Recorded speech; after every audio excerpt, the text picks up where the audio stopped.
The mind-body ownership illusion. Have you ever truly questioned if the thoughts you're thinking are actually yours? If the body you move belongs to you in the deepest, truest sense, not in the legal or biological sense, but in the conscious, existential one? You've been told your mind is yours, your body is yours. But what if both are simply programs, leased, not owned, running without your full consent? This isn't fiction. It's a psychological illusion backed by neuroscience, a phenomenon that scientists call the mind-body ownership illusion, and it's more unsettling than it sounds. Let's start with the body. You feel like you own your hands, your face, your legs, but in controlled lab experiments, scientists have repeatedly shown how fragile that feeling really is. In the now famous rubber hand illusion, researchers placed a fake rubber hand in front of a person, while hiding their real hand. Both the rubber hand and the hidden real hand were stroked simultaneously with a brush. Within minutes, the brain rewired itself. The person began to feel as if the fake rubber hand was part of their own body. They flinched when the rubber hand was threatened, as though it were truly theirs. Their brain had been hacked. If a simple stroke of a brush can convince your brain to adopt a lifeless piece of rubber as your own limb, what does that say about your claim of ownership over your own body? It gets even stranger. In full-body illusions using virtual reality, scientists have placed people inside simulated avatars, and within minutes, sometimes seconds, the brain begins to shift. People start to feel like the digital avatar is their real body. One experiment even made participants feel as if they were floating out of their body, looking down at themselves. Their consciousness didn't resist. It moved, detached, and reassigned ownership, just like a program switching devices. But if your body is that easily tricked, what about your mind? We like to believe that our thoughts are private, authentic, ours. But how many of your daily thoughts are really authored by you? How many are reactions, habits, cultural scripts you didn't write, but merely downloaded? The truth is, your mind is constantly being overwritten by advertising, by social media, by childhood conditioning, by survival instincts that date back to ancient biology. Most of what you think is automatic, pre-scripted. You are not creating thoughts, you are receiving them, processing them, maybe even just witnessing them. There's a concept in cognitive science called the illusion of conscious will. It suggests that many actions you take are initiated by your brain before you become aware of them. One classic experiment by Benjamin Libet showed that brain activity predicting a decision occurred several hundred milliseconds before the person reported having made that decision. In other words, the decision was made before your mind decided it had made it. Your feeling of ownership is just that, a feeling, not a fact. It gets more disturbing. When people suffer from conditions like alien hand syndrome, their limbs act seemingly of their own accord. A hand might move, grasp, even strike, without the person's intention. And yet, the body doesn't feel foreign. The illusion of ownership remains, even when control is gone. And what about the voices in your mind? That stream of internal dialogue, you assume it's you, but it's not a single voice. It's a chorus, a mix of your mother's warnings, your teacher's scolding, your childhood fears, your cultural values. The language you think in wasn't even chosen by you. It was installed, like an operating system. You weren't born saying, "I think, therefore I am." You were programmed to think you are thinking. The philosopher Daniel Dennett argues that the self is a narrative center of gravity, a useful fiction, not a thing, but a story constantly edited, told by a brain trying to make sense of itself. Your memories aren't recordings, they're reconstructions. Each time you recall one, it changes, subtly or drastically. What does it mean to own a mind made of errors and rewrites? When we dream, we don't question the bizarre landscapes, the disjointed logic. We just believe. And when we wake, we say, that wasn't real. But how do you know this isn't another layer of the same illusion? Think about your emotions. A slight imbalance in chemicals can cause you to feel hopeless, euphoric, aggressive, or numb. A single serotonin molecule misfiring can rewrite your sense of identity. That's not ownership. That's dependency. Your personality, your decisions, even your moral compass are all built on fragile electrochemical interactions you didn't choose and can't control. You may argue, but I feel like I'm in control. And yet, even that feeling can be manufactured. In experiments with split-brain patients, individuals whose brain hemispheres were surgically separated to treat epilepsy, researchers found something bizarre. One side of the brain could perform an action without the other side knowing why. But when asked, the verbal side of the brain invented a reason, confidently justifying the behavior. The brain didn't say, "I don't know." It fabricated control. This means the mind doesn't need truth. It needs coherence, a story that fits. And so, we return to the illusion. You are the author of your actions, the owner of your body, the thinker of your thoughts. But that belief might be no more accurate than thinking a dream is real while you're still inside it. You may be more like a user in a rented machine, fed narratives, trapped in feedback loops, watching a simulation with the illusion of command. If your thoughts are conditioned, your actions pre-decided, your memories unreliable, and your identity flexible, then what are you really holding on to? And why are you so sure it belongs to you? What if ownership of self is the final illusion? Beautiful, persuasive, and necessary for survival, but false. What if you're not the driver, but the passenger, convinced the wheel is yours? Or worse, what if there is no driver at all, just the program, running silently, faithfully, without your consent? The internal observer error. You close your eyes and try to observe your thoughts. You picture a quiet room in your mind where you, the observer, are watching yourself think. But something unsettling begins to happen. The more you try to isolate the observer, the part of you that's supposed to be outside the experience, the more you realize it's also part of the system it's trying to observe.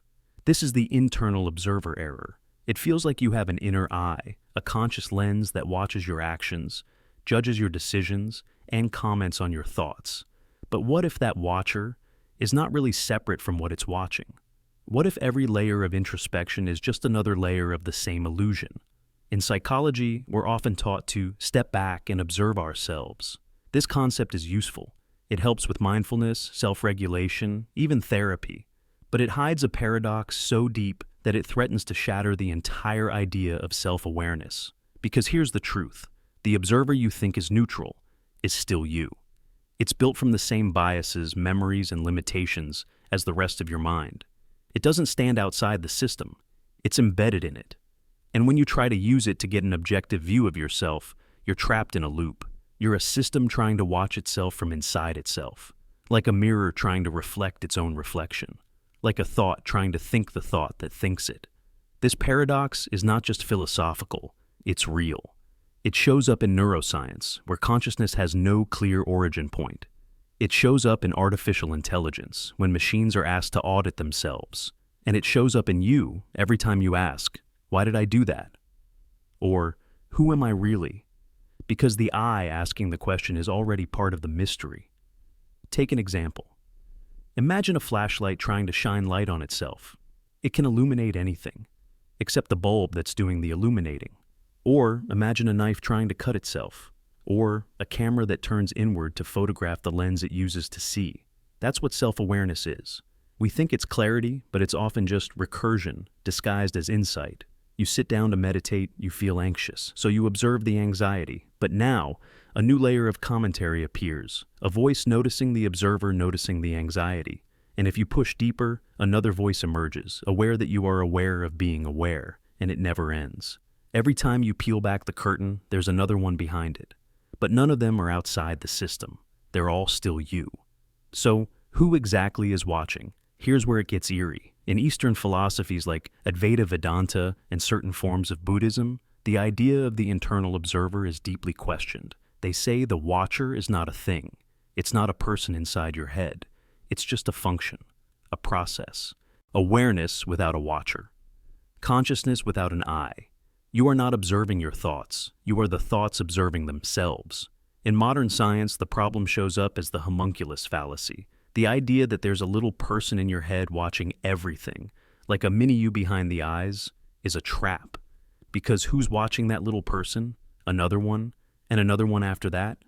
It leads to infinite regress, an endless loop of watchers watching watchers. The system can't step outside itself because there is no outside.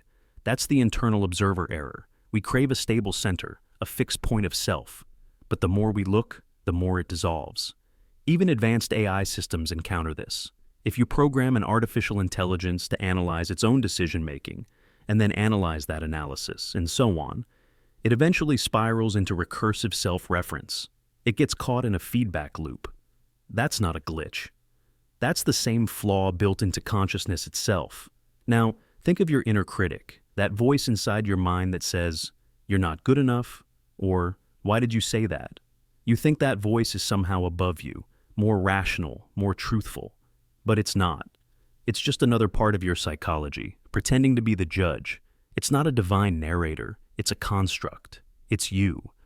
Performing authority to yourself, the internal observer error, also affects how we think about morality, memory, and truth. If the observer is biased, then even your attempt to be honest with yourself is filtered. You can't get clean data from a contaminated source. Your memory of events, your sense of guilt or pride, these are shaped not by a neutral self, but by a constructed one. Even your regrets are curated. So what do? If we can't escape ourselves, if there's no outside from which to observe our minds, does that mean self-awareness is a lie? Not exactly. It means we need a new definition. Not as an inner eye watching from above, but as a dance of shifting perspectives. Self-awareness isn't a spotlight, it's a hall of mirrors. And growth doesn't come from escaping the system, but from accepting that you're in it, entirely, messily, beautifully. You don't need a perfect watcher inside you. You just need honesty, presence, and the courage to say, I may never fully know myself, but I will still look. Because maybe the question isn't who is watching, but why. Why do we crave the illusion of a separate observer? Why do we imagine someone inside us steering the ship? Because deep down, we're terrified of chaos, of randomness, of being just another ripple in the flow.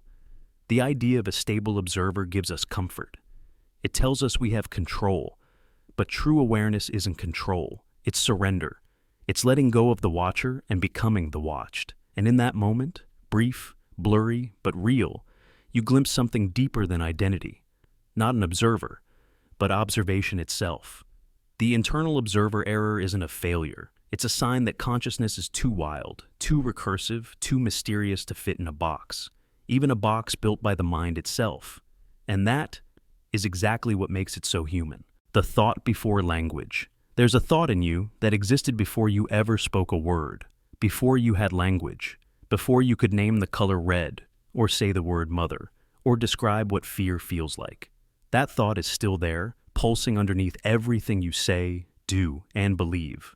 And even now, with all your vocabulary and experience, you still can't explain it. Not really. It's not a memory. Not quite. It's more like a sensation of knowing, before knowing had form. Think of a newborn child. It doesn't understand grammar. It can't form sentences, and yet it feels, it reacts, it loves, it fears. There is no language in the scream of an infant, but there is something unmistakable, a raw, unfiltered signal from the core of being, that is thought before language. Now imagine this. A baby cries not just because it's hungry or cold, but because something deep inside it is disturbed. It doesn't know the word lonely, but it feels lonely.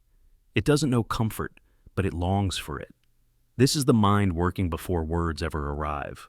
Neurologists call it pre-linguistic cognition. It's the scaffolding upon which all language is built, and it never really goes away. Even in adults, when you flinch before a car horn, when your stomach tightens in a room full of strangers, when you fall in love, suddenly, irrationally, before you've even spoken to them. That is the thought that existed before language. It's not just primitive, it's powerful. Think of a time you made a decision you couldn't explain. You said yes or no, and your mouth moved faster than your brain. Later, you tried to rationalize it. I didn't feel right about it, or something told me to trust them. That something isn't nonsense. It's real. It's the quiet engine inside you that processes patterns too fast, too subtle for language to catch. And science backs this up. Antonio Damasio, a neuroscientist, studied patients with damage to parts of their brain responsible for emotion. They could still reason logically. They could debate. They had language, but they couldn't make decisions. They were stuck in endless analysis. Because without that ancient, wordless feeling of rightness, they had no compass. The thought before language was missing. But it's not just about emotion. It's about perception itself. In one study, infants as young as 6 months showed signs of moral judgment, preferring helpful characters over mean ones in simple puppet shows. No language, no teaching, just raw cognition. These weren't learned beliefs. These were internal truths embedded in the architecture of the brain. Now fast forward. You today carry those same early structures. You build skyscrapers of thought, logic, debate, poetry, laws on top of them. But the foundation is still primitive, still instinctual, still ancient. And sometimes, when you're quiet, when the words fall away, you can feel it. That low hum, that pre-verbal presence inside you, the part that knows but doesn't say. This is why trauma cuts so deep, because the part of your mind that experiences horror, the shock of betrayal, or the helplessness of pain, often processes it before language kicks in. That's why people say they're speechless, because the original wound happened in a place without words, and healing has to reach back into that same silence. Think about the last time you were truly afraid, not anxious about an exam or annoyed by a bill, but terrified. A shadow behind you, a sudden scream in the dark. In that moment, you don't think in sentences. You react, you run, or freeze. That's not irrationality. That's your most ancient intelligence at work. Language came late in human evolution. For most of our existence, we were wordless creatures navigating a dangerous world. Language helped us describe that world, but it didn't create our awareness of it. That awareness came first. So when people say, "I just feel it in my gut," it's not a metaphor. It's neuroscience. Your gut is lined with over 100 million neurons. It thinks, it reacts, it remembers without needing words. Even your dreams betray this truth. Have you ever had a dream so intense, so symbolic, that it shook you, but you couldn't explain it? That's because dreams speak in the language of the pre-verbal mind. Images, emotions, abstract forces. You wake up and try to make sense of it, but it resists. Because the thought existed without language, and sometimes language betrays you. You try to explain how you feel. You say, "I'm sad," or "I'm tired," or "I miss them." But those words feel pale, empty. They skim the surface while something deeper churns beneath. That's the struggle of being human, trying to translate the infinite into the finite, the wordless into words. Now think of music, or art, or dance. Why do they move us so deeply? Because they bypass language. They go straight to the pre-verbal mind. A violin's wail can make you weep without a single lyric. A painting can haunt you for years, because these are the tongues that speak to that original thought, the one inside you, the one before all others. So what does this mean for you? It means not every truth can be explained. Not every instinct needs justification. And not every decision needs a reason you can put into words. Sometimes you just know. And that knowing, quiet, old, untouchable, is more real than any sentence could ever be. It also means that when you try to understand yourself, you must look deeper than language. Don't just listen to what you say. Watch how you react, what your body does, what your heart fears. That is the real you. The you that came before stories, before excuses, before names. And when you meet someone who makes you feel something beyond words, someone who makes you pause, breathe, shake, don't dismiss it. That's not confusion. That's recognition. The thought before language is speaking again. Pay attention. In the end, language is a tool, but it is not the origin of thought. The origin lies in the silent spaces between words, in the gasp before a cry, in the twitch before a scream, in the warmth of being held, in the ache of being left. There is a thought inside you. It has no name, no shape, no sentence, but it's yours. And it's watching everything you do. Don't ignore it. Don't try to silence it. It's been with you since the beginning, and it might just be the only part of you that has never lied. The coin toss identity. Imagine a moment 10 years ago. You stand in a quiet room, a coin in your hand, trembling slightly. One side means stay, the other, go. You flip it. It spins, flashes in the air, and lands. Heads, you stay, you breathe, you move on. Life unfolds, friends are made, mistakes too. A job, a heartbreak, a night you wish you could relive. That coin, so small, so seemingly meaningless, sealed a path. But what if it had landed tails? This is not just a thought experiment, It's an existential challenge to your sense of identity, because if that coin had flipped the other way, everything might have changed. You might be living in a different city, working a different job, maybe married to someone else, or maybe not alive at all. And yet, the most haunting question isn't what changed, it's who. Who would you be now? Let's call the current you, UA, the one who stayed, the one who followed the path the coin dictated. And let's imagine the other, UB, the phantom self, the ghost life that never happened. At first glance, they seem similar, same body, same genetics, same memories up until that moment. But then, divergence. You, met people UB never did. You, faced fears, failures, and fleeting joys UB might have avoided entirely. It's tempting to say UB is still you, but the further you trace the timeline, the more distant they become. After 10 years, the question becomes chillingly real. How much of your current self would even survive in that other life? Let's take a real-world example. Imagine someone who chose to enlist in the military rather than attend college. Two people, identical up to age 18, diverge. One is thrust into life or death situations. They see loss. They learn discipline. They are hardened.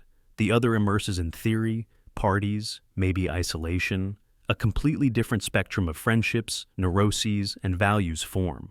After 10 years, these two people might share a birth certificate, but their psyches, their moral reflexes, the way they love or forgive, utterly different. And if we go deeper, we touch the foundation of identity itself. Are you merely a memory collection, a bundle of neural patterns shaped by experience? Then the you from that coin toss would be not you, because the memories would be alien, the neurons fired along different tracks. Or are you a soul, unchanging, timeless? Then perhaps UB is still you, just walking in different shoes. But let's not romanticize. Memory isn't just a passive recording device. It writes your identity. Your past rewires your brain, biologically. Every decision, the books you read, the nights you cried alone, the person who stayed when you broke down, these etched grooves into your mind. Identity, then, is sculpted by life. Now imagine, if you had said yes instead of no, if you had left instead of stayed, if that coin had spun half a second longer, you might have never met the person who taught you what betrayal feels like. You might have missed the job that taught you what you were capable of under pressure. You might have never found the courage to scream back at life when it cornered you. Would the other version of you have grown stronger or weaker, braver or more withdrawn? Would they be more successful or more broken? These aren't hypotheticals. Every choice plants roots. Every experience trains or traumatizes us. Consider the concept of identity drift. In psychology, we know that even without trauma or radical shifts, a person changes drastically over a decade. The person you were at 18 might feel like a stranger to who you are at 28. Now combine that with divergent life experiences, relationships, tragedies, triumphs, and the identity drift becomes exponential. You and the alternate version might not even recognize each other, morally or emotionally. This brings us to the idea of conditional identity. You are not just a self, but a response, an echo to what happened to you. A child praised often grows into a risk-taker. A child punished for mistakes grows cautious. A woman cheated on might become distrustful in love. A man abandoned as a child might become either deeply compassionate or emotionally distant. Identity isn't hard-coded. It's an evolving equation. And the variables? They change with every choice. What's more chilling is this. Even your values aren't safe. A deeply religious person who faced loss might become atheist. A nihilist who discovers purpose might find belief. If your beliefs, your patterns, your emotional habits, even your sense of meaning can be rewritten by the life you live, then what is left that's truly you? Now pause. Breathe. Think back to your own coin toss moments, the job you declined, the person you left, the chance you never took, the lie you told, the truth you confessed. Are you proud of the person you are now? If so, what does that mean for the version of you that never lived through these things? Would that version still earn your respect, or would they feel like a ghost, pretending to be you? Let's take one final example, the famous sliding doors idea, the parallel lives of someone who caught a train versus someone who missed it. In one world, she meets the love of her life. In another, she stays trapped in a toxic relationship. What makes the thought so devastating is that it feels real. It's not science fiction, it's Tuesday. It's an ordinary moment that splits your entire reality. So, if we flip the coin the other way, what would survive? Maybe a name, maybe a few early memories, maybe some latent personality traits, the way you like your coffee, your fear of heights. But your core, your sense of self, your deepest truths, those may be unrecognizable. You are not fixed, you are fluid. You are the cumulative scar tissue and sunlight of every choice you've ever made. And if a single flip had gone differently, you might be someone entirely else. This isn't just fascinating, it's terrifying, because it means who you are is fragile and sacred and built every single day. It means that every moment, every yes or no, every act of kindness or cruelty is part of an unseen architecture shaping your identity. It means the version of you who flipped that coin 10 years ago didn't just decide where to go, they decided who you would become. And tonight, as you lie in bed, wondering if you've made the right choices, remember this: the alternate you, the one who walked away, may be dreaming of your life too, wondering what it would have felt like to flip the coin and stay. So be kind to the path you chose. Honor the pain, the joy, the uncertainty, because out of 1,000 versions, you are the one who made it here. And that, no matter the coin, is worth everything. The self-assembly paradox. You were not born knowing your name. You didn't arrive with a self. You assembled it, piece by piece, out of smiles, punishments, birthdays, heartbreaks, fears, smells, schoolyard wins, and humiliations. You collected fragments from memory like broken mirrors and arranged them into someone you now call me. But here's the paradox. Who did the collecting? At the moment of assembly, the you that now exists wasn't there yet. The architect of the self had not been built. So, who or what did the building? This is the self-assembly paradox. It strikes at the core of human identity. The idea that you are the product of experience is common sense, but experience only becomes meaningful through a framework of interpretation, beliefs, values, emotional contexts. And that framework is the self. But how could a self interpret experiences before it existed? Let's go back. Think of your earliest memory. Maybe you're 3. You're holding your mother's hand as you cross a bright parking lot. The sun is loud. The asphalt smells like summer. You remember the pressure of her palm, maybe the sound of traffic. But here's the thing. You didn't remember that moment when it happened. It was just a blur, a sensory storm. Only later, maybe years later, did your evolving mind reach back, wrap language around it, and declare, "That was me." Your adult mind reached into the past and retrofitted meaning onto a child who had no concept of self. That child wasn't you, not yet. And still, you've welded that moment into your identity. This is the illusion of a continuous self, a narrative we impose backwards and forwards onto disconnected events. We act as though we are one unbroken being moving through time, but neurologically, psychologically, even philosophically, that's a lie we tell ourselves to feel real. In neuroscience, this is reflected in the work of Antonio Damasio, who distinguished between the proto-self, the core self, and the autobiographical self. The proto-self is a biological process, heartbeat regulation, basic awareness. The core self arises in the present moment. I am here. But the autobiographical self, the one you identify with, is built over time. And it's that last one that becomes the illusion of permanence. But again, who constructs that autobiography? Not the infant, not the toddler. In fact, you can't consciously remember anything before about age 2. Yet those pre-verbal experiences shaped your attachment style, your fear response, your baseline emotional reactions. They sculpted the clay long before you knew you had hands. So we circle back. Who is the builder when the builder doesn't exist? Imagine a robot assembling itself without a blueprint. Each part it adds allows it to build the next, but it doesn't know what it's making until the process is far along. That's you. Each emotional response, each reaction, each belief you inherited or mimicked added scaffolding. By the time you declared, "This is who I am," the construction was already half finished. And crucially, much of it wasn't your choice. Take the case of language. You didn't choose the words in your mind. You inherited a tongue filled with categories, cultural assumptions, social scripts. Even the word I, your most sacred label, was taught to you. You were told that you are you. So how much of you is really yours? Think of a child born into a cult. By age 5, they say, I believe. But do they? Or are they simply echoing what's been echoed into them? Now stretch that logic to all of us. How much of what you call your identity is simply the voice of the village you were born into? Your sense of self is retroactive. You construct it with the tools that only later arrive. Memory is one of those tools, but memory itself is unreliable. It's reconstructed every time it's recalled. Every memory is a remix, not a replay, which means yourself is a remix of a remix, a collage of ghosts pretending to be a single thing. Here's a more visceral example. People with dissociative identity disorder often form separate identities to deal with traumatic experiences. Each self may have different names, accents, handwriting, but none of them existed before the trauma. They were constructed as reactions, defenses, really. And in a way, so are we all. Our so-called stable personality is just a complex defensive structure, a strategy to survive the unpredictable, overwhelming nature of life. And over time, we confuse the strategy for the self.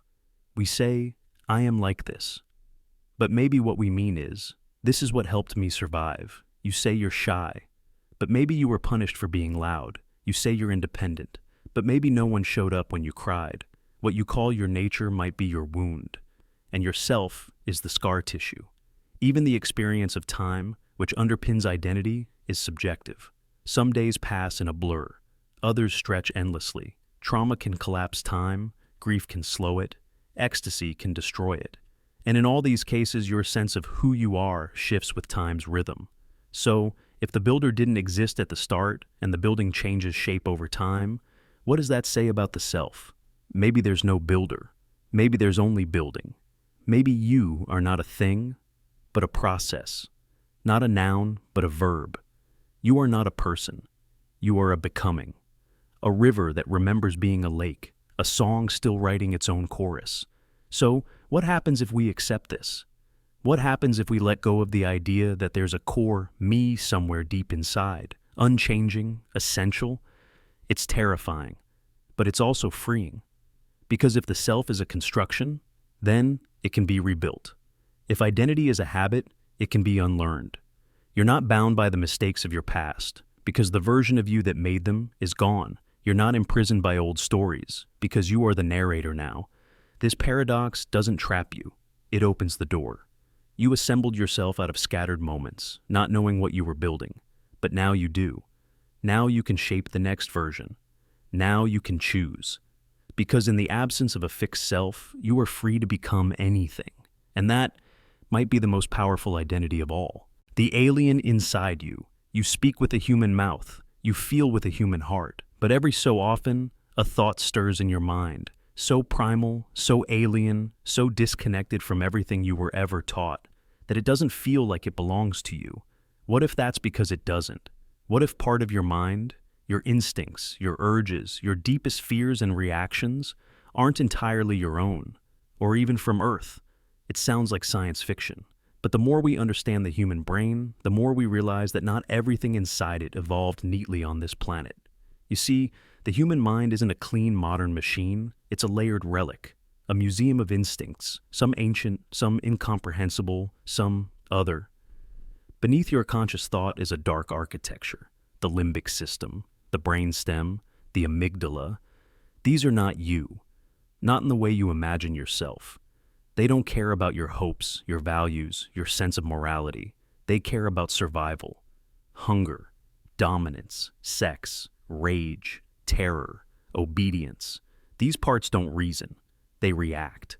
Instantly, brutally, and sometimes in ways no one can fully explain. Have you ever woken up in a panic from a dream of something that doesn't even exist? A shadow crawling across the ceiling, a presence behind the curtain, something wrong with the moon. Why do so many of us fear the same impossible things? Why do children fear the dark before they've ever been taught what danger even is? It's almost like those fears were implanted, like memories from something older than memory, an echo of survival from somewhere or someone else. We often assume evolution is strictly earthbound, that everything in us evolved to meet the needs of our environment. But evolution doesn't only preserve what is useful, it preserves what is deeply embedded. What if some of those embedded instincts didn't originate here? Here's a fact. Over 8% of your DNA is viral. Not metaphorically, literally. Your ancestors, millions of years ago, were infected by retroviruses that embedded their genetic code into human sperm and egg cells. Those infections were passed down, generation after generation, until their viral code became a part of your code. So, technically, you are part virus. But what if it didn't stop there? What if consciousness itself was infiltrated? Not by viruses of the body, but viruses of the mind? Carl Jung spoke of the collective unconscious, the idea that humans are born with patterns of behavior, dreams, and symbols that were never taught, only inherited. Why do distant cultures dream of the same creatures, build the same pyramids, imagine the same gods, the same devils? Why do the same nightmares crawl across our inner landscapes century after century? Now imagine this.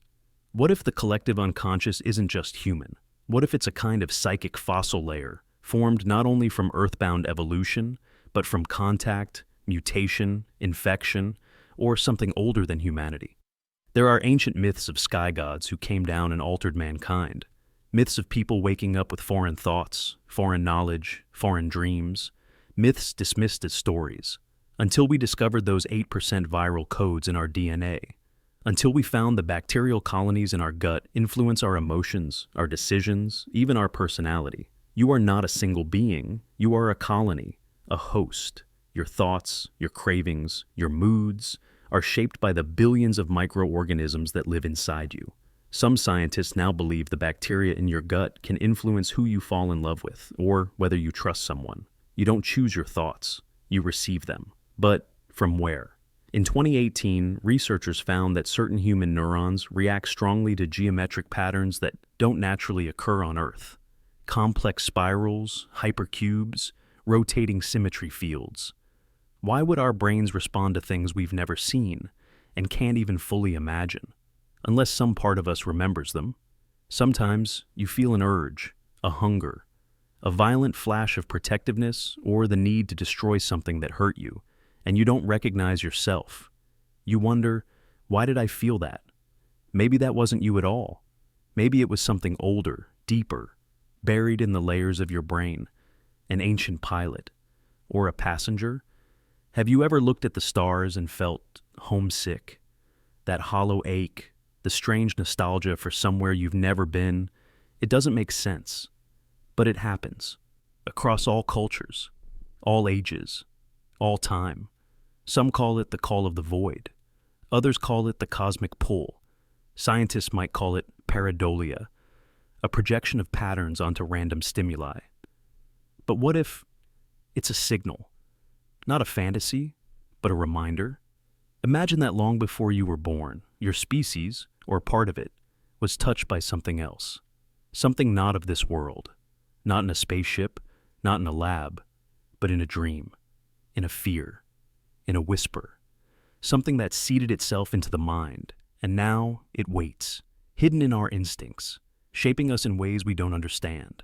Why do you feel so much rage sometimes, over nothing? Why do you feel compelled to stare at the stars? Why do you dream of strange lands, hear voices in the silence, or feel fear at symbols you can't explain? Because part of you may not be you. You speak with a human mouth, you live in a human body, but your instincts may come from elsewhere. And if you listen closely enough, sometimes, late at night, when the noise of the world fades, you might hear it whisper back. The personality upload illusion. They say you are your personality, but what if that's a lie? What if the you think is real is just an echo of feedback, a patchwork of reactions, a puppet made of praise and punishment? This is the personality upload illusion. The idea that your personality isn't truly yours. It's not a solid core self. It's a digital trail of rewarded behaviors, copied emotions, and socially programmed preferences. Think about it.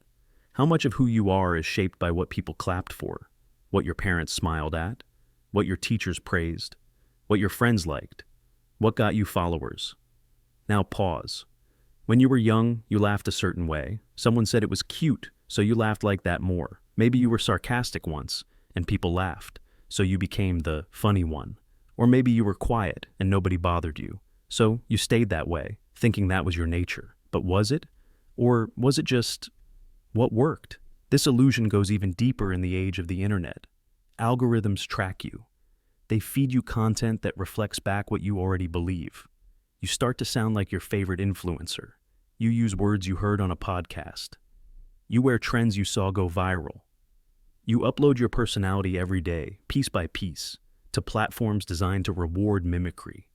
And every like becomes a quiet vote for who you're supposed to be. But if your personality is a collage of rewarded traits, what's left when the rewards stop? Imagine a child raised without approval or praise. No one smiled when they joked. No one clapped when they danced. What kind of personality would emerge? Would it even form at all? Or would they drift through life as a mirror, waiting for something to reflect? We are reward-driven creatures. Behavioral science proves it. Operant conditioning shows that even animals adapt their behavior based on positive or negative feedback. But humans add layers. We don't just change behaviors, we internalize them. We start saying, "This is who I am," not realizing that we were shaped, subtly, relentlessly, by the rewards that filtered through our environment. Let's take a real-world example. A girl grows up in a strict household. She learns that being polite and quiet keeps her safe. She excels in school, not because she loves learning, but because good grades bring approval. Years later, she describes herself as disciplined, mature, focused. But under that mask is a personality molded by tension and survival. Did she choose who she is, or did the system install it? Or imagine a boy raised in a household where anger was power. Every time he raised his voice, people listened. So he became loud, commanding, aggressive. Not because it was in his nature, but because it was what worked. Now he thinks he's a leader. But really, he's a memory of what got rewarded. This is the terrifying part. Most of us don't even question it. We assume our preferences are innate, that our taste in music, our sense of humor, our political views are authentic. But how many of them were really chosen in a vacuum? How many were inherited, copied, reinforced? Try this thought experiment. What if, from birth, you had grown up in a different family, different friends, different culture, different algorithms? Would you still be you? Or would you be someone else entirely? If you're honest, the answer is obvious. You would be a stranger to your current self. That should haunt you, because it means the you fight for, cry for, protect, defend, might just be a statistical accident, a reinforcement pattern, a curated folder of reactions, a digital feedback loop. And here's where it gets darker. As artificial intelligence evolves, it mimics this exact system. AI doesn't have a self. It mimics behavior based on data and rewards, the same way you do. When it performs well, it's rewarded. When it fails, it adjusts, just like you adjusted to your environment. So what's the difference? If your personality is mostly an upload of feedback, is it different from an algorithm? And if not, are you still human in the way you think you are? Here's another example. You try to be kind, but why? Because it feels right? Or because being kind earns trust, respect, access, safety? Maybe you were punished for being selfish as a child. Maybe you weren't loved unless you were useful. So now, you're the nice one. But deep down, maybe you're exhausted. Maybe kindness became a currency, not a calling.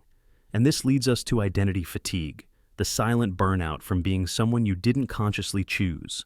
People with this fatigue often wake up feeling fake, empty, like they're acting in a role. They feel trapped in a mask that once fit, but now suffocates.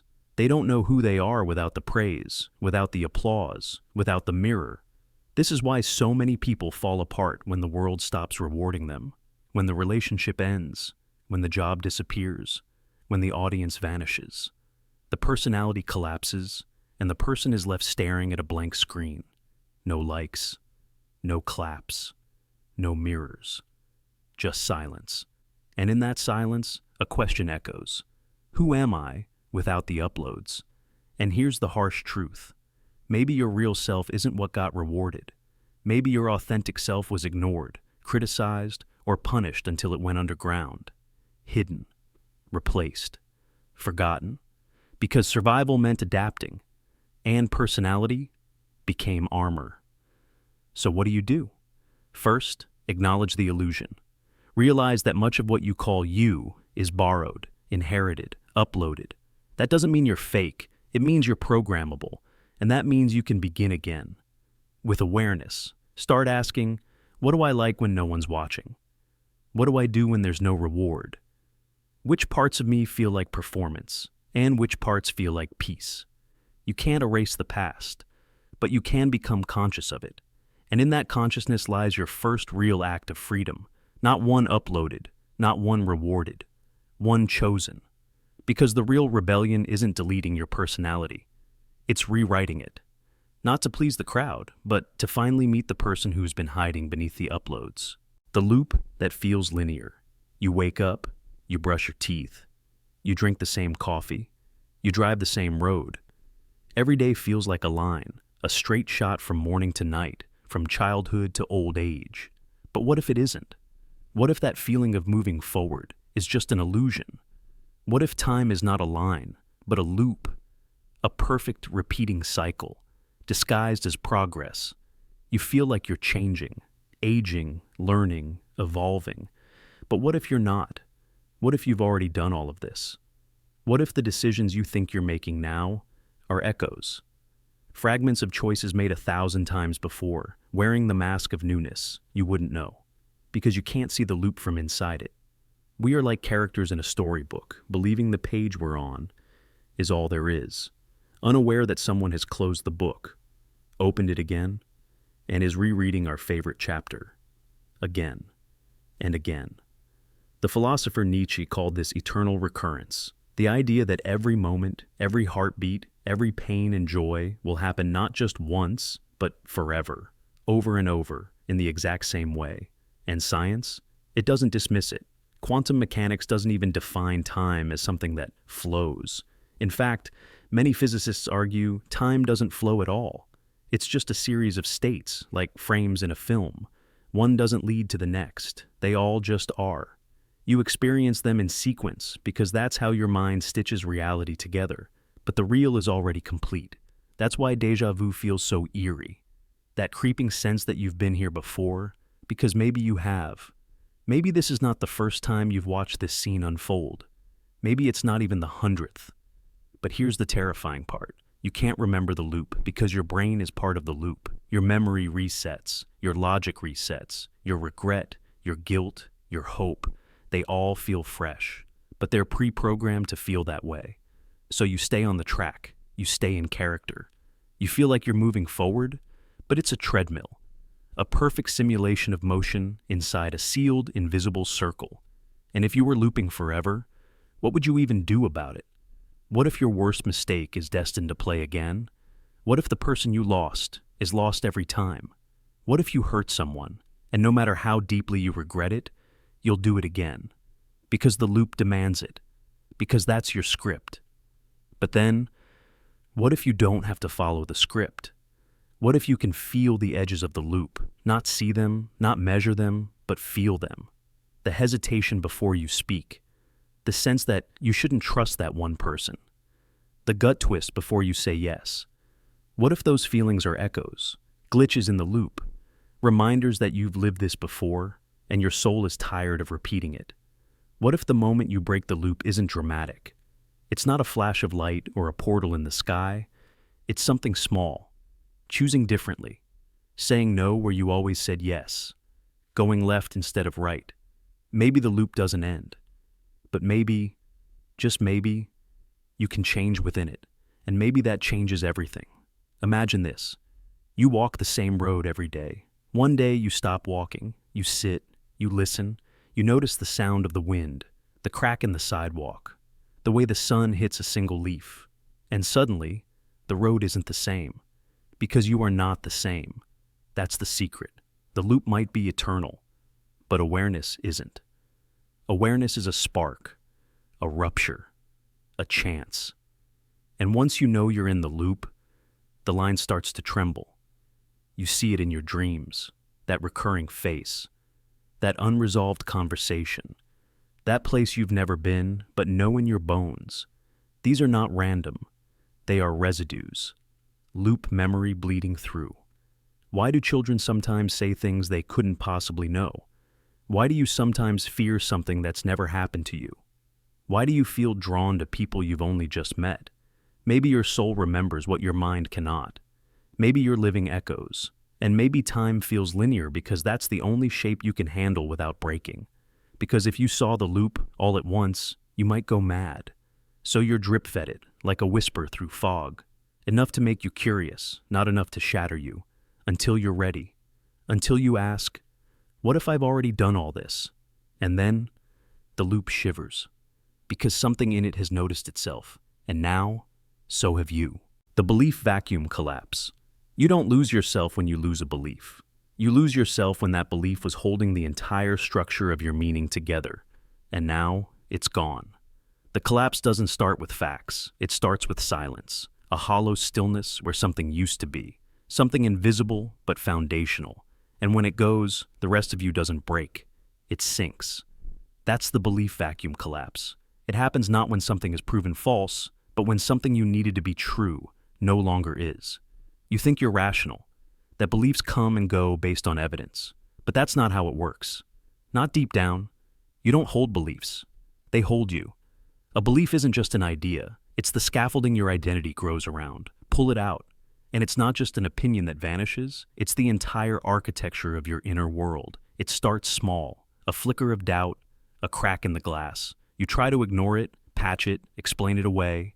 But the crack spreads. And suddenly your vision changes.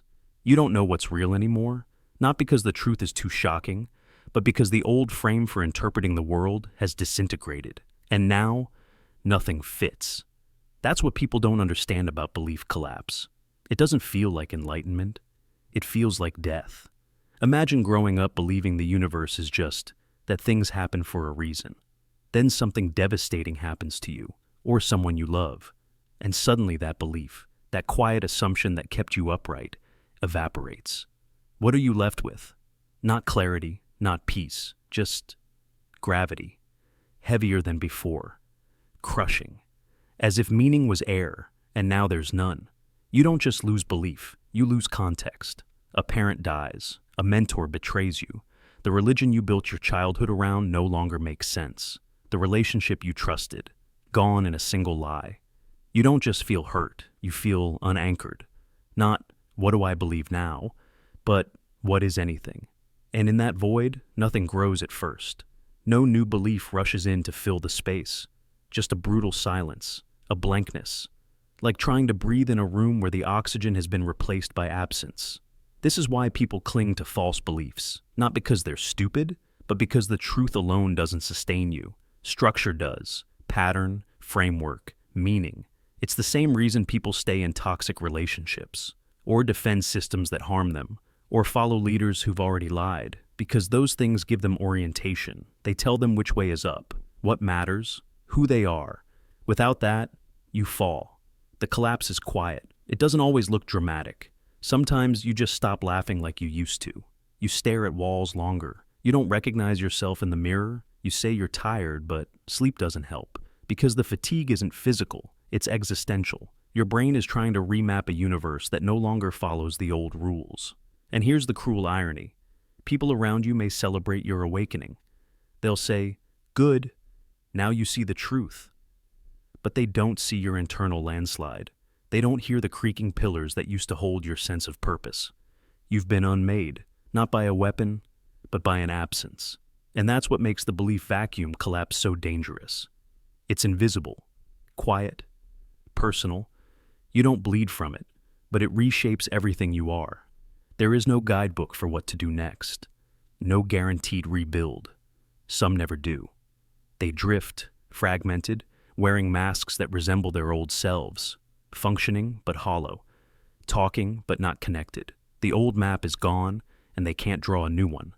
But others, slowly, painfully, begin to grow something else. Not a replacement belief, but awareness. Not an answer, but a new relationship with not knowing. They learn to breathe in the vacuum, to walk without certainty, to live without a frame and somehow still feel real. And that is where strength begins, not in having the right belief, but in surviving the collapse. Because once you felt the ground vanish beneath you and kept walking, you're no longer defined by belief. You're defined by presence. You don't need every question answered. You don't need every wound justified. You can live inside the collapse and still choose to care. That is power. That is truth. And that is the beginning of a new kind of self. The reflection that lies. You've never seen your real face. You've only seen a mirror's lie. Every morning you look into the glass and think, that's me. But it isn't. It's a reversed imitation, a flipped version of you, familiar only because you've grown used to it. It's not what others see. It's not what the camera captures. It's not your face. It's your reflection. And it's lying to you. Because a mirror doesn't just reverse left and right. It reverses perception itself. When you look in a mirror, your eyes are seeing, but your brain is translating, interpreting, editing. You think you're getting truth, but you're getting comfort. A filtered image shaped by neural predictions, unconscious expectations, and a lifetime of silent rewiring. You think the mirror is still objective. But your brain is the author of your reality, and it lies for stability. Not maliciously, but as a survival instinct. It gives you a version of your face that won't startle you, that won't disrupt your sense of self, that won't challenge the illusion of consistency.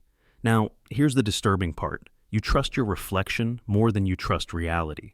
Show someone a photo of themselves, and they'll often say it looks wrong, strange, off. But show them the mirrored version of that photo, the one that matches what they see in the bathroom every day, and suddenly it feels right. Not because it's accurate, but because it's familiar. That's how fragile identity is. You don't want truth. You want coherence. You want reinforcement of the story you already believe about who you are. But what happens when the mirror breaks that story? Have you ever caught your reflection unexpectedly? In a window or a warped piece of metal? That eerie moment when you don't recognize yourself? That jolt of dissociation?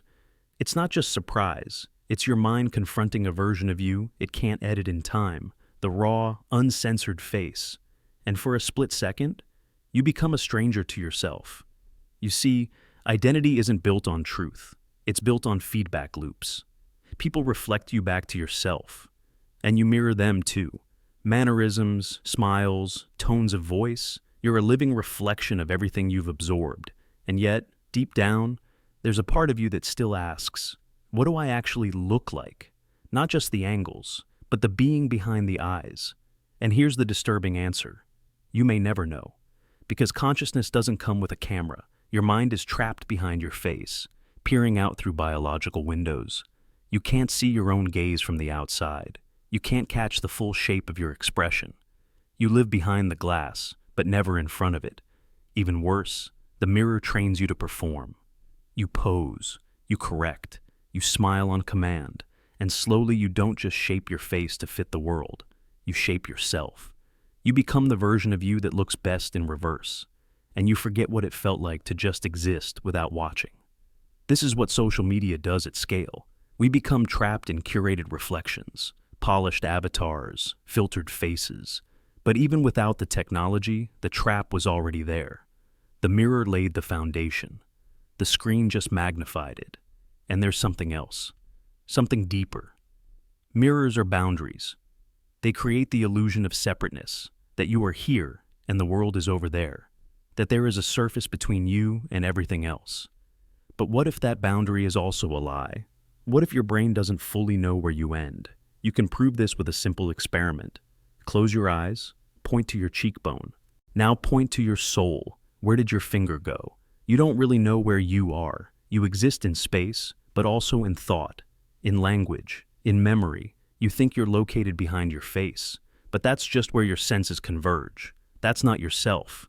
That's your interface. So when you look in the mirror, you're not seeing you. You're seeing a symbol, a placeholder, a character mask generated by light and reflected through layers of psychological distortion. And here's the twist. Everyone else sees a different version of you. Each person who's ever met you holds a different face of yours in their mind. So, who's right? You, the mirror, the camera, or none of them? Maybe you are not an image. Maybe you're a movement, a presence, a ripple through space and memory, a reflection too complex to ever be captured. And yet, every day you seek that reflection. You need it. You crave the feeling of, I am here, even if the face looking back is only a sketch. Maybe that's what we really fear when we say we fear aging. Not wrinkles, but distortion. Not loss of beauty, but loss of recognizability. Who will we be when the mirror no longer confirms who we were? And who were we? If the mirror never showed the truth in the first place, you've never seen your real face. But maybe, just maybe, you felt it. In the way someone looked at you when they saw more than surface. In the silence of your own mind when you forgot the performance. In the dark when there were no mirrors. And somehow, you still knew you existed. That might be the truest reflection of all. The involuntary thought machine. You didn't choose to think this thought, or the one before it, or the 1,000 before that. Thoughts just happen. They arise, unannounced, uninvited, as if your mind were a stage and your sense of self, a passive observer, watching actors you didn't cast perform scenes you didn't write. And yet, you say, that's me. That's who I am. But what if it isn't? What if your thoughts are not your voice, but the weather of your brain? Atmospheric patterns of language, memory, and emotion shifting without your command. Most people believe they are the author of their mind, but you're not writing your thoughts. You're reading them as they appear, and many of them don't even make sense. Have you ever had a dark, intrusive idea and thought, where did that come from? That wasn't you. That was your involuntary thought machine at work, pulling from fears, fragments, echoes of old memories, and half-formed impulses. You think because you want to think, but most of the time, you're thinking in spite of yourself. Imagine sitting by a river. Thoughts are leaves floating by. Some are beautiful, others are rotten. You didn't place them there. They come from upstream, from everything you've seen, feared, longed for, or forgotten. And yet, when a particularly shiny leaf passes, you reach out and grab it. This is mine, you say. But why? Because the illusion of ownership is comforting. It lets you believe there's a stable you behind it all, but strip that illusion away, and something disturbing appears. You are not the thinker. You are the space where thought appears, and the thoughts themselves, they're echoes, glitches, chemical storms and neural nets forged long before you knew the word mind. Some thoughts are seeded by trauma, others by hunger. Some are just repetition loops from things you've heard too many times, and some, no one knows where they come from. Your brain is a predictive engine. Its job is not to give you truth, it's to keep you alive. It simulates possibilities, tests emotional responses, replays past pain in case it needs to be avoided again. It throws thoughts at you like a gambler tossing dice, hoping one lands on a winning strategy. But most of what it throws? Junk. Mental static. Recycled noise disguised as insight. And yet, you spend hours arguing with yourself, debating imaginary outcomes, spiraling over things that never happened, building entire emotional worlds out of thoughts you never consciously chose. What would it feel like to stop? Not to silence your mind, but to stop believing that every thought is yours. You'd begin to feel something else. A watcher behind the noise. A presence that observes the machine without mistaking itself for it. That's not spiritual fluff. That's neuroscience. Mindfulness studies have shown that when people learn to observe their thoughts as events rather than commands, their brain activity shifts, stress drops, identity loosens, agency returns, not because you control your thoughts, but because you stop being controlled by them. Your mind becomes a landscape, not a tyrant, and you become the witness, the awareness, the stillness beneath the storm. But most people never reach that point. They're lost in the machine, enslaved by the endless churn of mental content. One moment they're daydreaming, the next they're self-loathing, then desire, then regret, then fear, all involuntary, all automatic. And still they say, this is who I am. But if your thoughts define you, who are you when they change? Who were you before your first thought? Who will you be after your last? This is not just philosophy, this is freedom. Because once you see that thoughts arise without your consent, you can begin to question them, not suppress them, not fight them, but recognize this is weather, not reality. You don't blame the sky for clouds, so why blame yourself for mental storms? Not every thought deserves a reaction. Not every emotion demands obedience. Sometimes the brain just fires, And your job is not to identify with the fire, it's to keep breathing in the smoke until it clears. This is the doorway to peace. Not the absence of thought, but the presence of awareness. Not erasing the machine, but learning. Not to mistake its noise for your soul. You didn't choose your first thought, you won't choose your last. But in between, you can choose whether or not to believe what the machine tells you. And that choice, that quiet refusal to follow every mental command, might just be the beginning of who you really are. The free will lock-in. You were told you choose everything. From what to wear in the morning to who to love, who to trust, what to believe. Every decision, yours. Every step, a reflection of your will. But what if it wasn't? What if the freedom you feel is a story told to you by something that isn't even you? Imagine waking up inside a locked room. A voice calmly says, "Pick anything on the menu, you are free." You glance at the menu, 5 items. You choose the third. It feels natural, yours. But what you didn't realize is, someone else built the room, someone else wrote the menu, and worse, someone else designed the you that feels free. This is the free will lock-in, not the absence of choice, but the illusion of freedom within a rigged system. Consider the simple act of choosing coffee over tea. You feel it's your decision. But what if your taste was shaped by your parents? What if your caffeine need is from years of social pressure? What if your preference is a habit built by advertisements you no longer remember seeing? Yes, you chose. But did you choose to want what you chose? Let's take it deeper. Neurologists have discovered something strange. Your brain begins to prepare a decision before you're consciously aware you made it. In some experiments, scientists can predict what button you'll press up to 7 seconds before you do it. Your conscious self, the one who feels like it's in control, is late to its own party. So, if you didn't make the decision, who did? Now, let's bring in another layer, the architecture of your mind. Your beliefs, fears, values, they weren't born from nothing. You didn't choose your childhood. You didn't choose your traumas. You didn't choose the culture that sculpted you. You were programmed. Softly, repeatedly, relentlessly. And then one day, you wake up and believe you are the sum of your choices. But what if you're just the product of your programming, choosing between options that your programming allows? Picture this.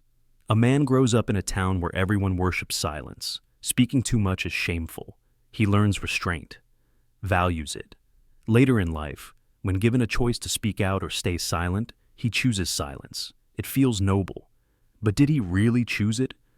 Or was he conditioned into it? The free will lock-in doesn't trap your actions. It traps your identity, the very system that makes those choices. And here's the darkest twist. The you making these decisions may be nothing more than an internal narrator, post-rationalizing actions your unconscious already made. Think of your mind like a ship. You think you're steering the wheel. But below deck, in the shadows, ancient mechanisms, emotional currents, and unconscious biases chart the course. The wheel you turn was never really connected, and yet, you feel in control. That's the trick. The system doesn't want you to panic. So it builds a false self, a psychological puppet that feels like it's choosing. It feeds you reasons after the fact, stories, justifications, a myth of control to keep you calm. I chose this job because I love it. But maybe you chose it because fear of failure cornered you. I broke up with them because it wasn't working.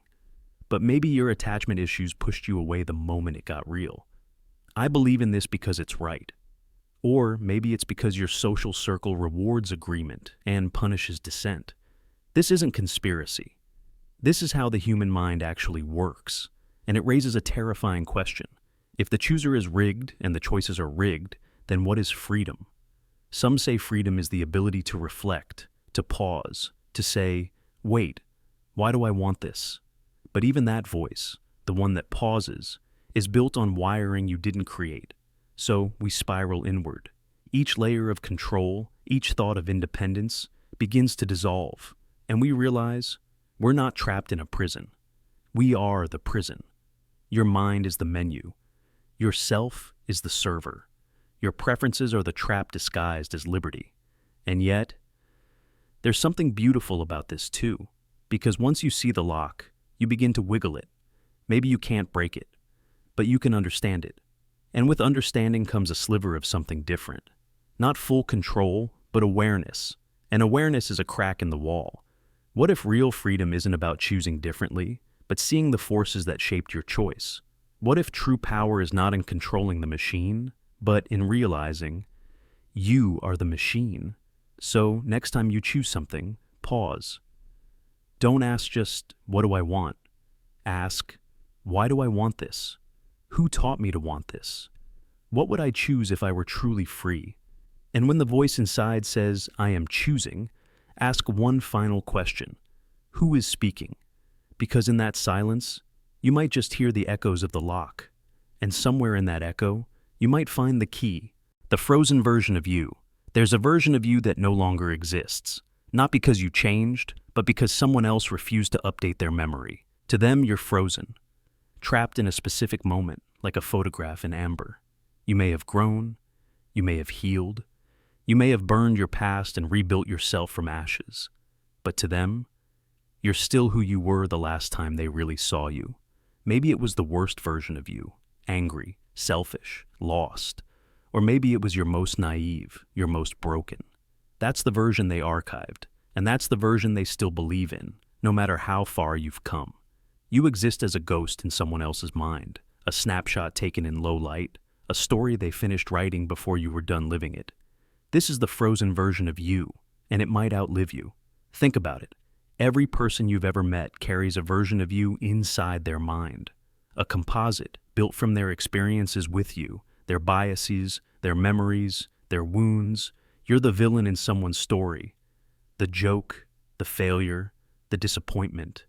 And you might never get the chance to rewrite that chapter because they stopped reading. You've moved on. But in their museum of memory, you're still wearing the same clothes, still saying the same words, still repeating the same mistakes. They walk past the exhibit of you and nod, as if it's still accurate. But it isn't. Not anymore. Maybe you were 15, and you were cruel because you didn't know how to be kind. Maybe you were 23, and you were reckless because the pain hadn't worn off yet. Maybe you were selfish, because survival felt like a solo mission. But you're not that person anymore, at least not entirely. You've grown edges, smoothed some down, learned to speak after breathing, learned to listen before reacting. You've failed more, loved harder, broken things you didn't mean to, and fixed things no one thought you could. But some people don't care, because they need you to stay small, to stay wrong, to stay guilty. Why? Because the frozen version of you is easier to hold. It doesn't evolve. It doesn't challenge their beliefs. It doesn't require them to change their narrative. And it's safer that way. For them. They don't have to face the complexity of forgiveness. They don't have to reopen old wounds to make space for your new skin. They can keep blaming you, keep avoiding you, keep hating you, with confidence. But here's the tragedy. That version of you might survive longer than the real one. Because people tend to share stories, not truths, and stories spread.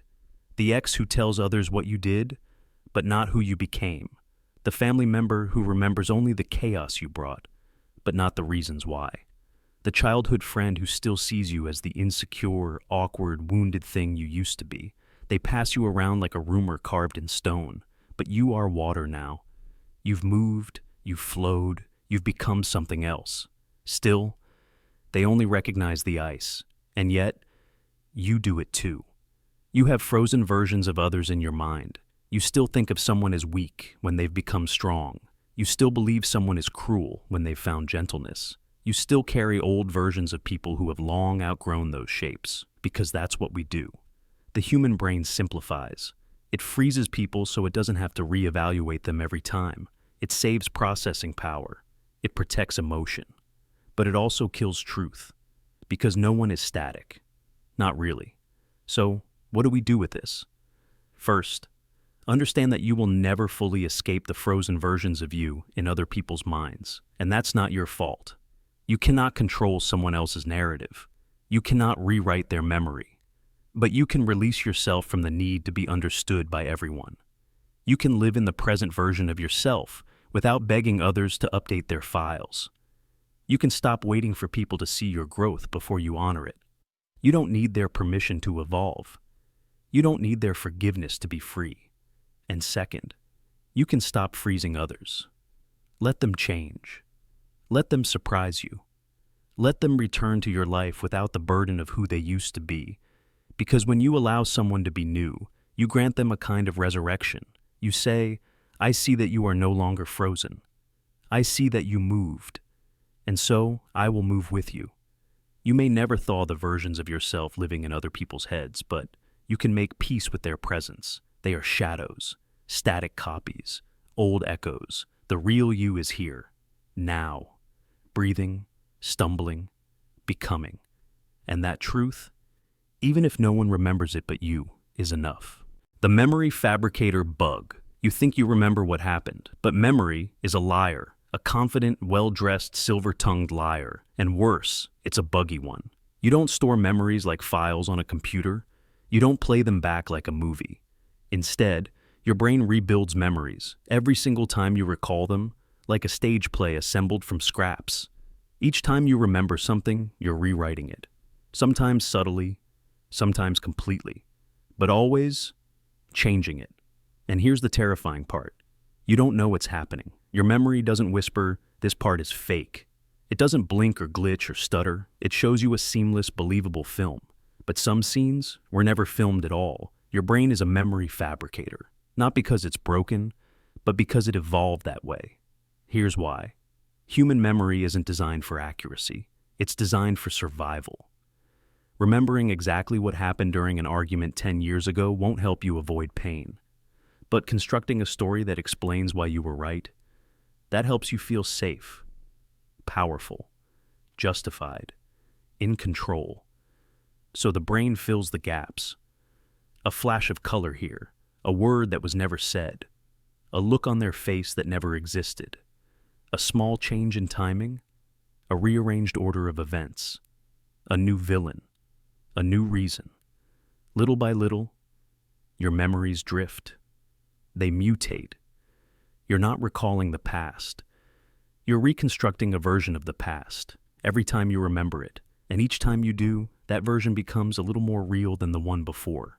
This isn't theory. It's been proven over and over. In one study, participants were shown a doctored photo of themselves as a child riding in a hot air balloon. It never happened. But when asked to describe the memory, nearly half of them created vivid, emotional, detailed recollections of the event. Not just accepting the fake memory, but adding to it. They saw the balloon. They remembered the weather. They described what their parents said, but it never happened. The brain guessed, and it believed its own guess, because memory doesn't come from the outside. It comes from the inside, from imagination, from belief, from narrative, from emotional need. Have you ever argued with someone about what really happened? Both of you confident, both of you convinced. But what if both of you are wrong? Or right, in your own fabricated versions?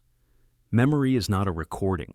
It's a dream you replay with the illusion of certainty, and your brain will defend that illusion at all costs. This is the Memory Fabricator Bug, and it lives inside you. You close your eyes and remember your childhood bedroom, the toys, the sunlight through the curtains, the smell of the books. But wait, are you remembering or imagining a memory? Every time you recall a moment, your brain pulls fragments from emotions, pictures, conversations, dreams, movies, fantasies. It stitches together a version that feels true, then stores that new version as the real one. In effect, you're editing your past and locking in the edits without your consent. And the more emotional the memory, the more likely it is to be false. Trauma, fear, heartbreak, these don't create clarity. They create chaos. And your brain, desperate to make sense of that chaos, fills the silence with stories. It invents order. It fabricates scenes. It even borrows memories from people you've spoken to or movies you've seen. Your deepest, most vivid memories may be corrupted, not by accident, but by design. There is no original tape. There is no true playback. There is only the story that survived. This is why eyewitness testimony is one of the most unreliable forms of evidence. People don't lie. They just remember wrong, convincingly, passionately, completely. And if they remember it with emotion, it feels more real. False memories have sent innocent people to prison. They've torn families apart. They've built religions, created wars, shaped identity. Think about that. Your sense of self is rooted in memories that may not be yours, or real, or true. So, who are you, really?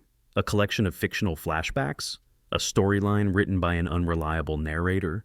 Have you ever felt certain about how someone betrayed you, only to find out years later that a crucial detail never happened? That they never said those words? That the timeline doesn't match?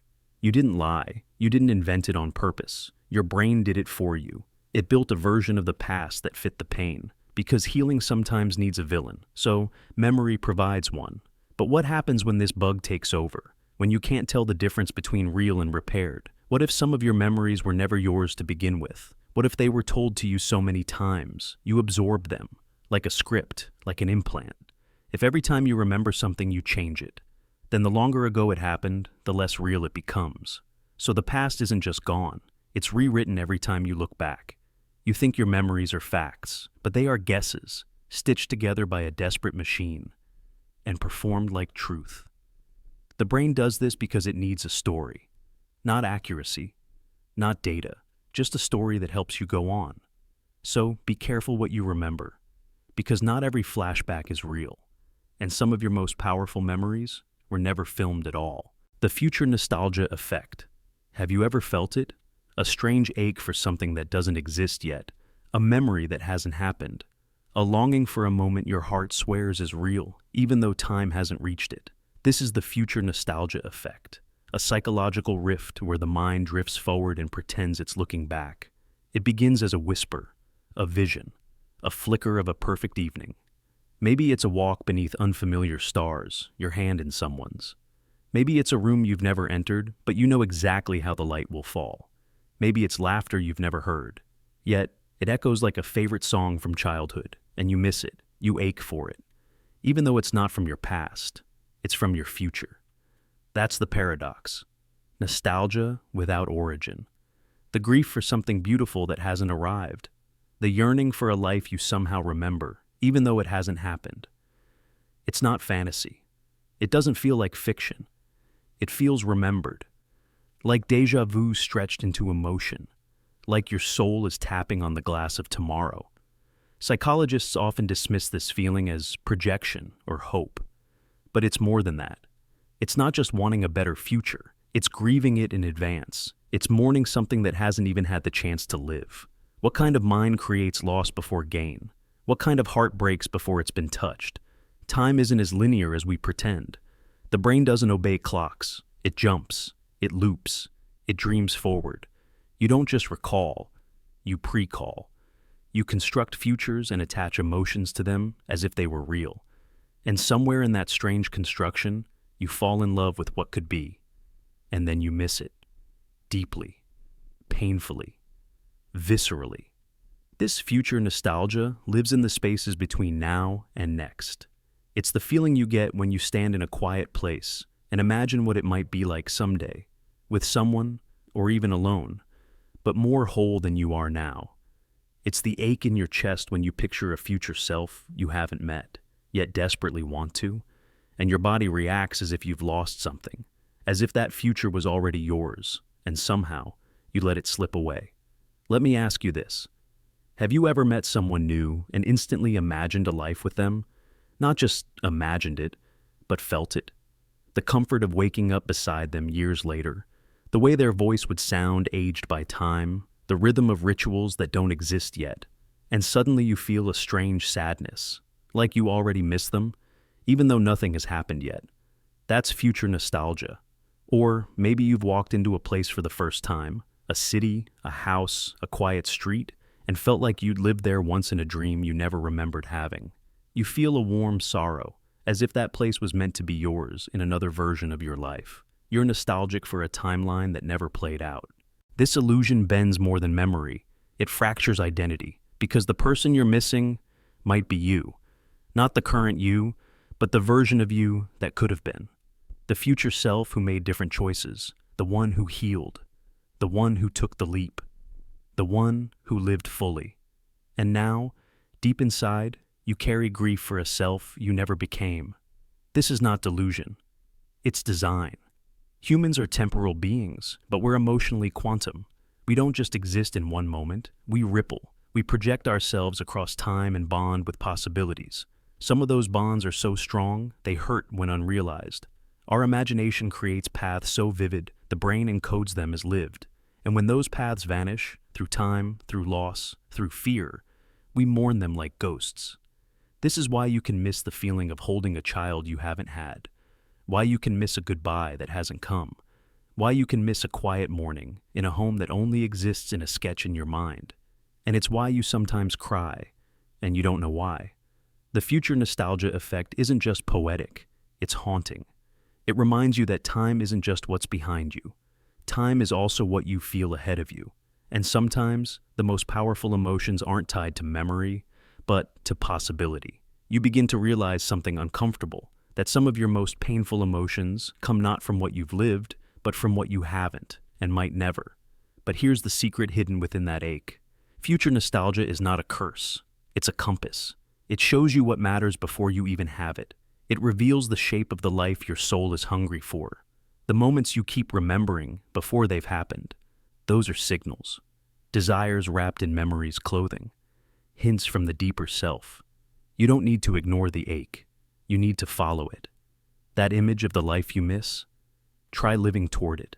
That vision of the person you long to be. Move in their direction.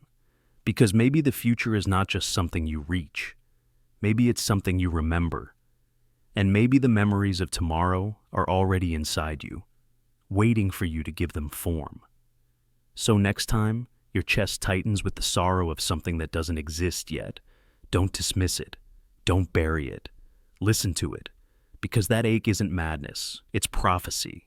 The identity blur distortion. You're not the person you were yesterday. And deep down, you know that. The way you laughed yesterday, the things you believed, the thoughts you carried, some of them are already gone, replaced, muted, forgotten. A version of you existed then that no longer exists now. But here's the question. Who gets to decide when you stopped being you? You can't feel the change, not clearly. It doesn't happen like a switch. It happens like erosion. Slow, silent. A grain of identity at a time. You wake up one day and realize that the music you used to love sounds distant. The dreams you swore by don't excite you anymore. The face in the mirror has the same eyes, but they're watching something else. We like to pretend there's a single solid self inside us, an anchor, something consistent. But what if that's just a story we tell to stay sane? What if the truth is blurrier, messier, more fluid? What if you is a shape-shifting mask worn by a brain trying to adapt to each moment? And what happens when the mask changes faster than you can explain? Think about it. Are you the same person when you're angry as when you're in love? When you're tired versus when you're hopeful? Which version is the real you? Or is the real you the sum of all of them? Here's a strange thought. Maybe there is no single you at all. Maybe you're a process, a pattern, an echo that keeps rewriting itself based on memory, biology, emotion, and environment. Like a wave crashing again and again, but never the same wave twice. And yet, society demands consistency. You're told to be yourself, but punished when that self evolves. You're told to know who you are, but judged when the answer changes. So you learn to pretend, to freeze your identity into something digestible, something that can be explained on a resume or a dating profile or at a dinner table. But beneath the surface, you keep shifting, and it gets confusing, especially when people start expecting you to be who you were. Parents, friends, partners, they remember you as one version, maybe kind, maybe chaotic, maybe broken, and they cling to that version. Not out of cruelty, out of comfort. But every time they call you by your old name, your old habits, your old flaws, they pull you back into a shape that no longer fits. So you begin to blur, caught between who you were and who you're becoming. And that distortion, it hurts. Because part of you wants to stay known, to be seen, to be recognizable to someone. But another part of you is already gone, drifting into the next version of yourself. A version that might not even have words yet. Just feelings, just silence. And here's the deepest wound of all. Sometimes you are the last to realize you've changed. Your voice sounds the same. Your memories feel familiar, but something shifted. And when you finally notice, it's disorienting. Like waking up in a room that looks like yours, but the furniture is all in the wrong place. Who moved it? Was it grief? Was it love? Was it time? Or was it just the natural mutation of a mind that can never stand still? People say, just be yourself. But what does that mean when the self is a river? When the edges melt with every experience? When you can't tell if you're growing or just forgetting who you used to be? There is no clear moment when you stop being you. There's only the blur. The blur between identities. The blur between roles. The blur between memories and present intentions. And maybe that's not a flaw. Maybe that's the most honest thing about being human. That you can change. That you can lose yourself. That you can find yourself again in someone's eyes, or in a song you haven't heard in years, or in a quiet decision you make at 2 a.m. when nobody's watching. Maybe the identity blur isn't distortion. Maybe it's freedom. Because if you're not locked into a single version of yourself, you can forgive your past. You can rewrite your future. You can stop clinging to the idea that there has to be a solid you holding everything together, and instead start embracing the truth. You are not a name. You are not a fixed point. You are not what people remember about you. You are motion. And sometimes the most powerful thing you can say is, I don't know who I am today, but I'm willing to find out. The recursive self glitch. I am thinking about myself, thinking about myself, thinking about myself, and with each loop, something frays. This is not a word game. This is not a mind trick. This is a doorway, a glitch. And if you go too far through it, you might not come back the same. They call it the recursive self glitch. The moment your mind turns inward so many times that the center collapses. Think about it. You reflect. That's normal. I'm anxious. I'm tired. I'm happy. Now you notice your reflection. I notice that I'm thinking I'm anxious. Then you go deeper. I'm aware that I'm thinking I'm anxious. And suddenly, something feels wrong. You've gone too far in.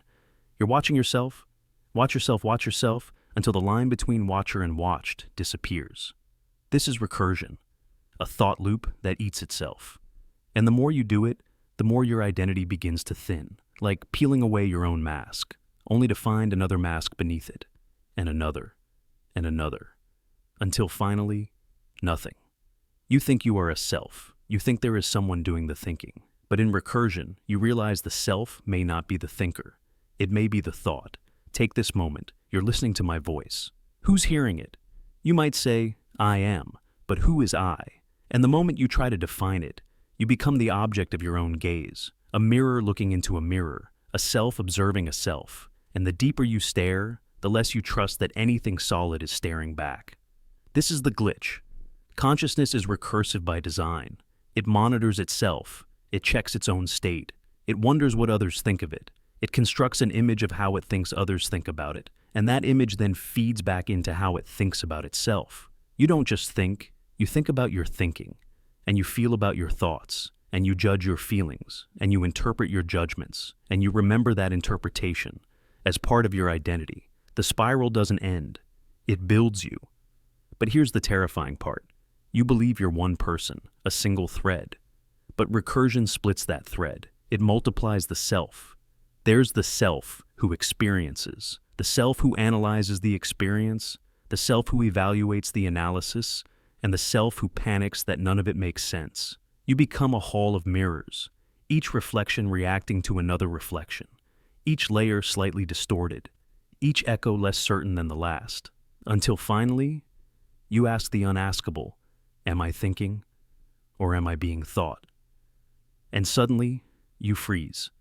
Because that question opens a black hole. Let me show you the depth of it. Imagine you're lying awake at night, staring at the ceiling. I feel disconnected.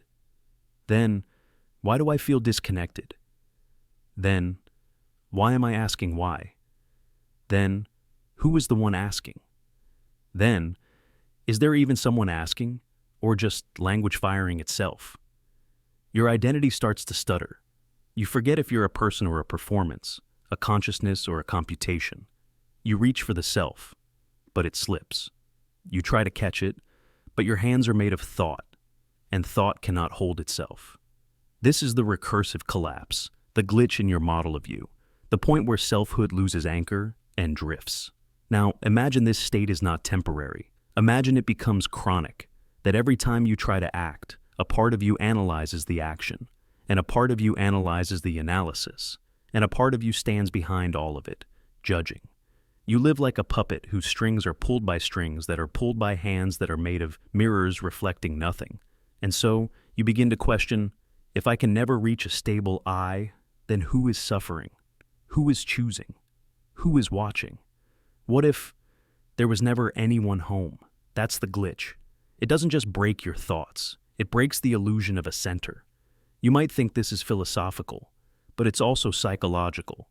In extreme forms, recursive self-analysis is a feature of dissociation. Some people report looking in the mirror and not recognizing themselves. Others feel like they're observing their own life from outside their body. Not because of trauma, but because of recursion gone too deep. Reflection turned viral. A self turned spectator to its own fiction. So, how do you escape? Maybe you don't. Maybe escape is another layer. Another recursive thought pretending to be the solution. Or maybe you accept the glitch. Not as a flaw, but as the truth. Maybe the self was never solid. Maybe it was always motion, always flux, always looped perception pretending to be a person. And in that realization, in that unraveling, you find something purer. Not, I think, therefore I am, but I am the thought, I am the glitch, I am the loop. And somehow, that's enough. The emotional signal leak. You're feeling sad, but nothing happened. There's no reason, no trigger, no story to explain it. You woke up with the weight, and it's heavy in a way that feels borrowed. Familiar, but not yours. What if that's because it isn't? What if your sadness leaked in, like a signal through thin walls? What if you're not the source, but the receiver? This is the emotional signal leak. The idea that emotions don't always belong to the minds that feel them, that we absorb the pain, stress, fear, or sorrow of those around us without realizing it. And then we carry it like it's ours. Because emotions don't respect mental borders. They spill, they radiate, they echo between bodies like invisible frequencies, transmitted without consent. You walk into a room and something feels off. No one says a word. But the tension is dense, like fog. You feel your chest tighten, you feel irritation, or sadness, or dread. And you think, what's wrong with me? But maybe nothing's wrong with you. Maybe you just walked into an unspoken scream. Science backs this up. Your brain is wired for emotional resonance. Mirror neurons, tiny biological mimics, fire not just when you act, but when you observe. If you see someone smile, your brain echoes it. If you see someone cry, your brain feels it. It's empathy, yes, but it's deeper. It's chemical, hormonal, cellular. Cortisol, the stress hormone, can rise just from witnessing someone else's pain. Oxytocin, the bonding hormone, can surge from a warm glance. We leak into each other, and not just through eye contact. Even digital communication transmits emotion. You read a message soaked in anger, and your body reacts. Your heart rate changes. Your thoughts shift.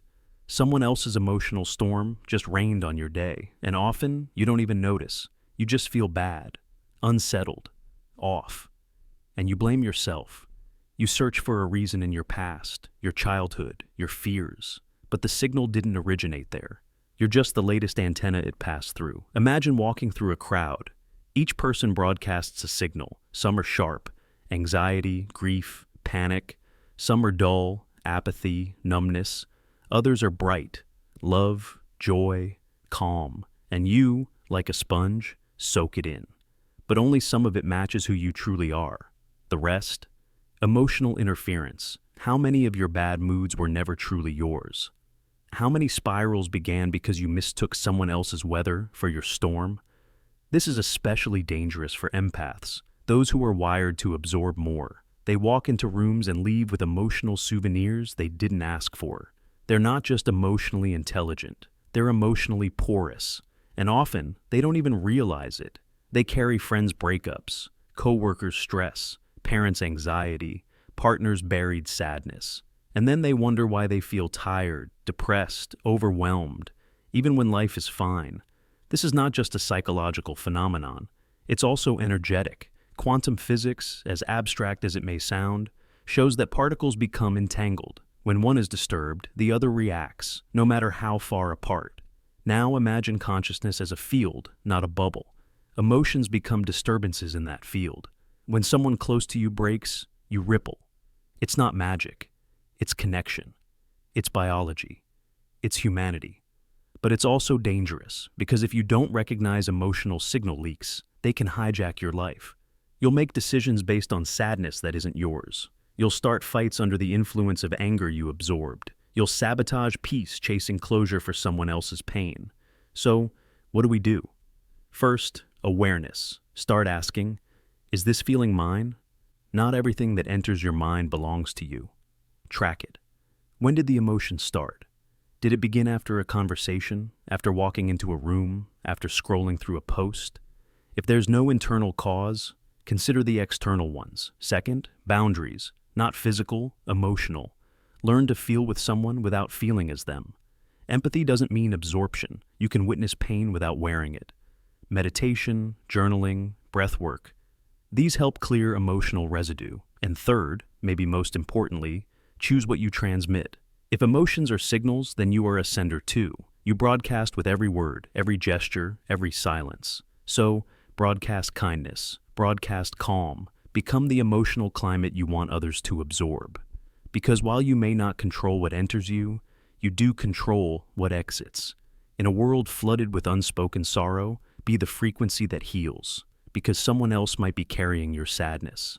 Someone else might be absorbing your fear, and if emotions leak, let yours be the ones that light the dark. The simulation leak moment. You feel it sometimes, that moment when everything syncs a little too perfectly. The song changes just as you're thinking of someone. A stranger says the words that were in your head. The traffic lights turn green in perfect rhythm. The number you needed appears on a receipt. The wind shifts as you exhale, and for a brief second, it all feels scripted. It's not luck. It's not coincidence. It's the code. Or, more accurately, it's the moment the code leaks, a simulation leak. We don't talk about it much, not seriously, because to believe it too deeply might unravel everything. But the feeling doesn't lie. That eerie synchronicity, that impossible timing, that glitch in the ordinary. It's not magic, it's not divine. It's the render showing through. The scaffolding of reality exposed for just a blink before it hides again. Science tells us the universe is random, chaotic. But experience tells a different story. It tells us there are days when reality bends, moments when things align in ways too specific to be accidental. You think it's just you, but it's not. We've all felt it. Some call it déjà vu. Others call it fate. But those are just names for something much stranger. You've had it. Maybe standing in a store when everything goes silent for a second and you feel like the world is watching. Or when you say something exactly as someone else says it, and you both freeze, as if someone hit copy and paste on your voices. Or when a thought jumps into your head, and seconds later, someone says it out loud, like your mind was overheard or shared.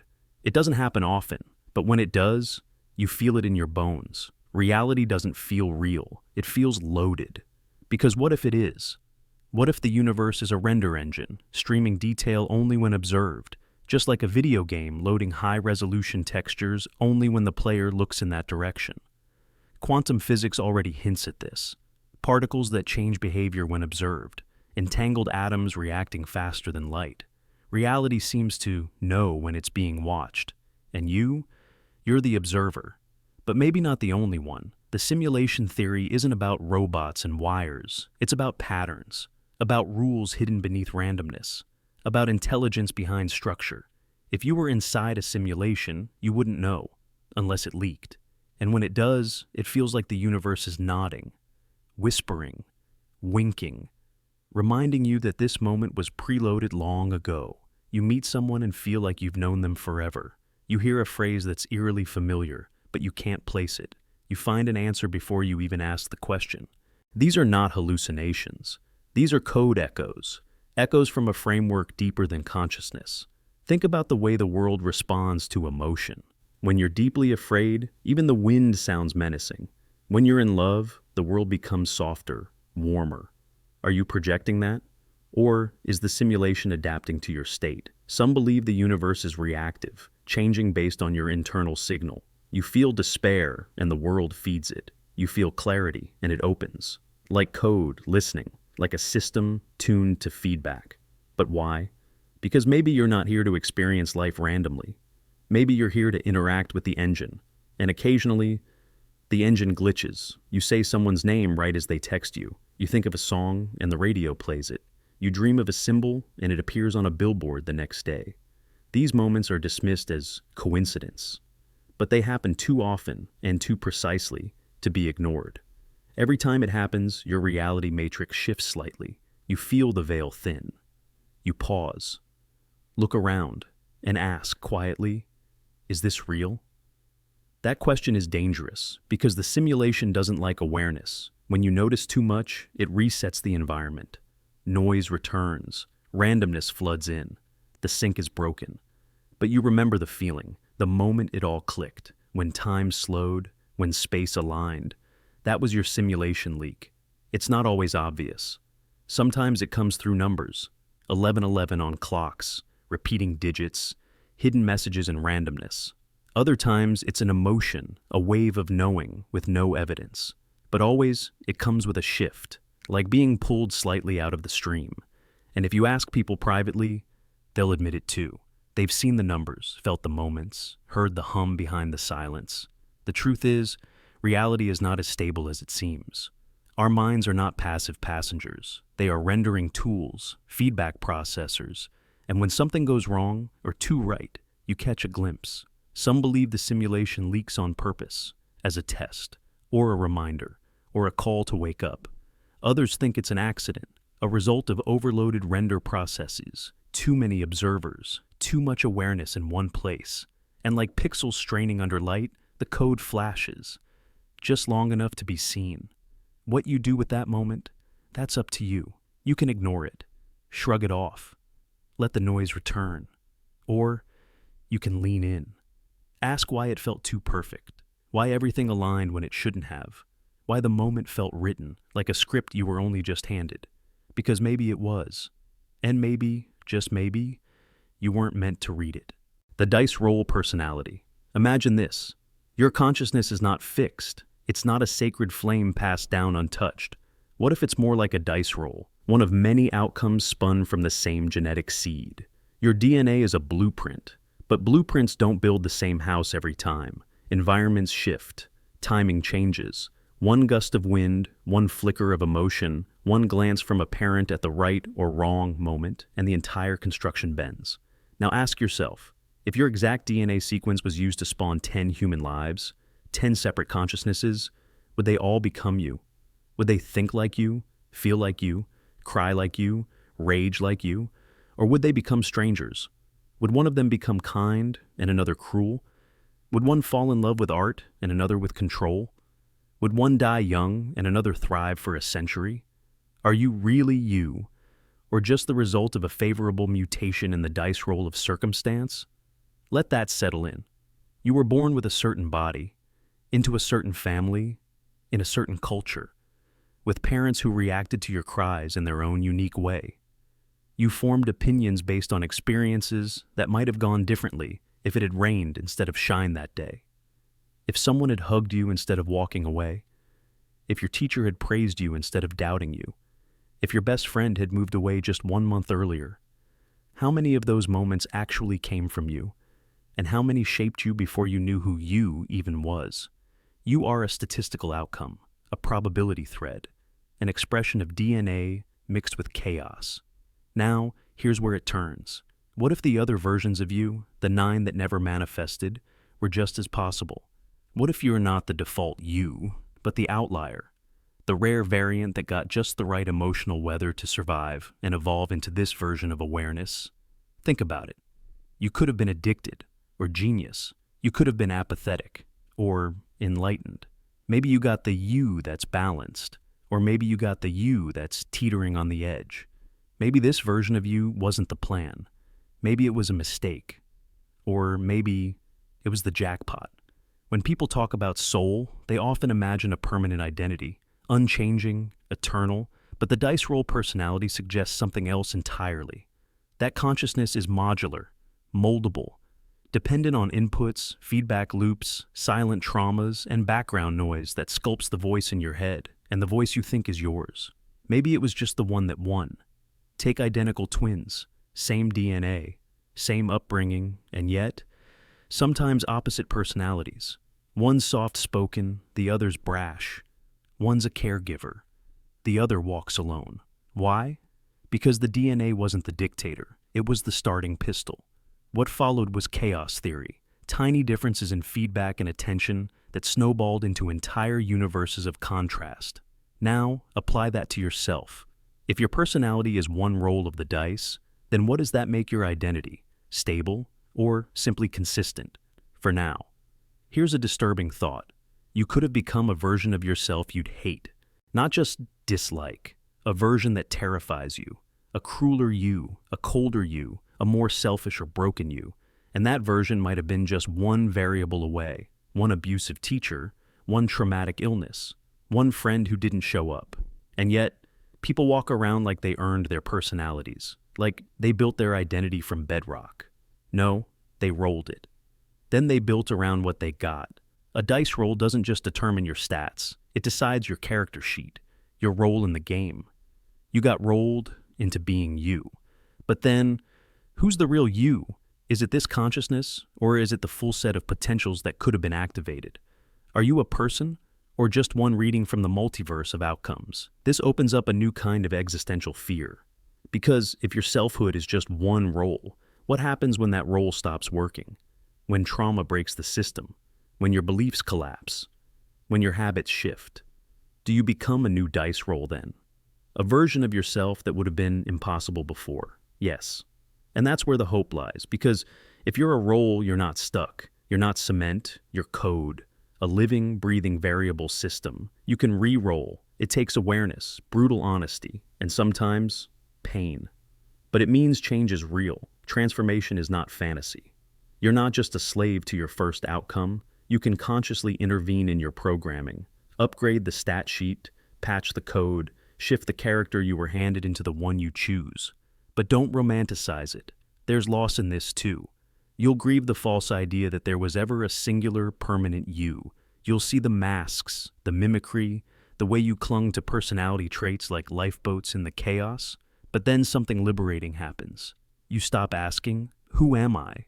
and start asking, "Who do I want to become?" Because identity is not a fossil, it's a fire. And while your first spark was random, the next flame is yours to shape. So when you lie awake at night, thinking about who you are, who you could have been, and whether you're just one lucky roll in a sea of failed possibilities, remember this. You are not the dice. You are the hand that chooses when to roll again. The reality building block hoax.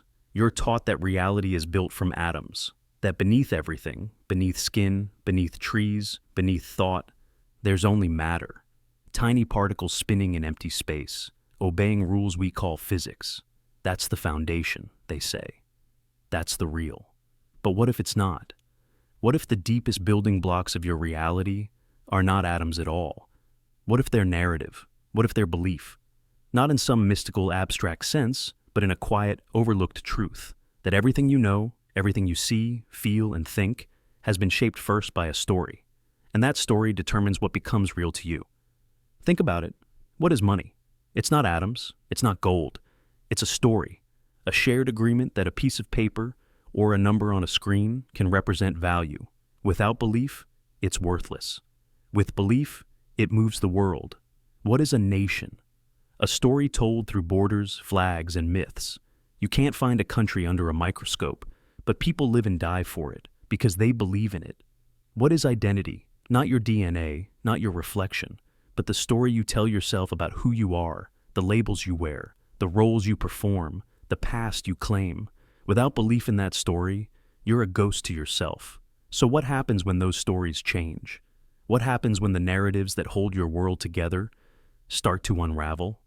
Your reality begins to collapse, not physically, but psychologically. Because if you believe you are safe, you feel safe, even when you're not. And if you believe you are in danger, you feel afraid, even in a locked room. Your heart doesn't wait for physics to verify your beliefs. It just responds. Your brain doesn't ask atoms for permission. It reacts to meaning. The hoax isn't that reality is false. The hoax is that we think it's built on something objective. But underneath our instruments, our theories, our equations, there are assumptions, frameworks, chosen narratives we rarely question. Even science, our most trusted tool, is rooted in belief. Belief in the observable, belief in consistency, belief in causality, belief that the universe can be measured in ways that matter. And that's the catch. We only measure what we've already decided is important. We create tools to confirm the world we believe exists. It's not falsification, it's filtration. We don't see atoms. We interpret data and say, that must be an atom. But we never touch it. We never smell it. We never hold one in our hand. So what is more real to you?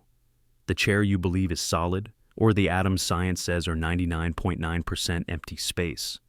You sit anyway. You trust the story more than the structure. Because at the end of the day, humans are not logic processors. We are story-driven creatures. Our emotions bind to narrative, not to numbers. That's why a piece of fiction can break your heart. Why a rumor can start a war. Why a false memory can shape your whole identity. That's not weakness. That's how you're wired. But it means reality is fragile. It means it can be rewritten, not by changing the universe, but by changing the narrative behind it. And that's both terrifying and liberating. Because if you believe you are worthless, the world will appear to reflect that. But if you begin to believe you are capable, worthy, seen, the world reshapes itself in kind. You will begin to notice opportunities where you once saw only barriers. You will speak differently, stand differently, connect differently. And none of that is atomic. It's narrative, it's belief. And the most dangerous part? Who controls the stories? Who decides what gets called truth? Governments do. Religions do. Corporations do. Families do. You do. But rarely, consciously. Most of your beliefs weren't chosen. They were absorbed from childhood, from culture, from pain, and now they filter your every perception. Like tinted glass you don't realize you're looking through. So maybe the hoax isn't that atoms are false. Maybe the hoax is pretending they're all that matters. Maybe the real foundation of your reality isn't what the universe is made of. Maybe it's what you think the universe is made of. Because your body may be atoms, but your life is meaning, and meaning only exists where belief does. So ask yourself, what are the stories you live inside? What do you believe that holds your world together? And what would happen if you let them go? The thought hygiene illusion. You think cleaning up your thoughts will make you pure. You think controlling what enters your mind will make you good. You believe that if you sanitize the chaos, eliminate the dark, the irrational, the strange, you'll finally become the person you're meant to be. But here's the problem. When you sterilize the mind, you kill its most vital part. Its ability to mutate, to contradict, to surprise even you. This is the thought hygiene illusion. The belief that a clean mind is a better mind. That purity equals truth, that order equals peace. But beneath this obsession with clarity is a fear of what the unfiltered mind might reveal. Let's start simple. You've had thoughts you're ashamed of. Violent ones, petty ones, ugly ones. You've imagined screaming in public, fantasized about failure, wanted someone to lose. And when those thoughts appear, you flinch. You push them away. You sweep them under mental rugs like insects you don't want to admit live in your house. Good people don't think like that, you tell yourself. Clear minds don't have these shadows. But they do. And the minds that claim to be spotless often hide the darkest corners. Thought hygiene begins innocently. You try to avoid toxic influences. You stop doom scrolling. You cut off negativity. You meditate. You try to keep the mind clean. But then the filter gets tighter. You start to fear complexity. You reject any thought that doesn't align with your image of who you think you should be. You reject your own mind's freedom in exchange for control. And here's where it becomes dangerous. You stop thinking freely. You start thinking correctly. You build a moral firewall, and every creative, dangerous, untamed thought gets blocked before it reaches the surface. But what if those wild thoughts were the ones that could have saved you? What if the mind isn't meant to be clean? What if it's meant to be alive? Think about evolution. The strongest mutations aren't the ones that played it safe. They're the ones that broke pattern. That made mistakes. That stretched too far and became something new. The mind works the same way. True creativity, real originality, doesn't come from control. It comes from allowing contradiction, from letting something strange enter the system, and not rejecting it just because it makes you uncomfortable. Imagine an artist trying to paint only what's pure. No shadow, no disorder, no experimentation. Their canvas would be empty, sterile, forgettable. Now imagine a thinker who filters every thought through rightness. Their ideas would be safe, conventional, dead on arrival. The mind is not a hotel lobby to keep spotless. It's a wilderness, and every time you overprune it, you lose something vital. Let's go deeper. In psychology, intrusive thoughts are normal. But when people begin to fear their own mind, when they believe every dark impulse means something dangerous, they develop obsessive loops. They try to clean the thought away, but the more they scrub, the more it returns. Because the brain is not built for purity. It's built for possibility. And when you fight that, when you try to bleach the strange out of your mind, you end up bleaching your identity. You become predictable, timid, flat, and you wonder why you feel numb, why nothing excites you, why your creativity feels like it dried up. It didn't dry up. You suffocated it with a filter called thought hygiene. Now, hear this clearly. Protecting your mental health is wise. Avoiding toxicity is healthy. But fearing your own mental wilderness, that's a slow suicide of the soul. You are not defined by every thought you have. You are defined by what you do with them. Let the strange ones pass through. Let the wild ones dance. Let the uncomfortable ones knock on the door. You don't have to invite them in, but you do have to let them exist. Because in that raw mix, that mental jungle, is where your next great idea might be hiding. The irony? Purity doesn't create greatness. Discomfort does. And often, the very thought you were about to reject is the one trying to liberate you. So the next time you feel the urge to sanitize your mind, to over-clean, to over-police, to over-edit, pause. Ask yourself, am I doing this out of strength or fear? Because clarity should be a window, not a prison. And a real mind, a truly powerful, alive, human mind, doesn't fear the wild. It learns to listen to it.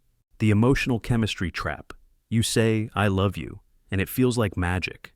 A swell in the chest, a heat in the skin, a gravity pulling you closer.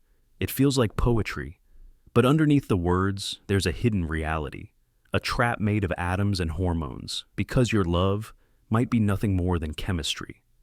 Dopamine, oxytocin, serotonin, norepinephrine, a symphony of molecules, rehearsed over millions of years of evolution. You feel attached, but your brain is running a program. You feel passion, but it's a hormonal surge. You think it's fate. It's biology. This is the emotional chemistry trap.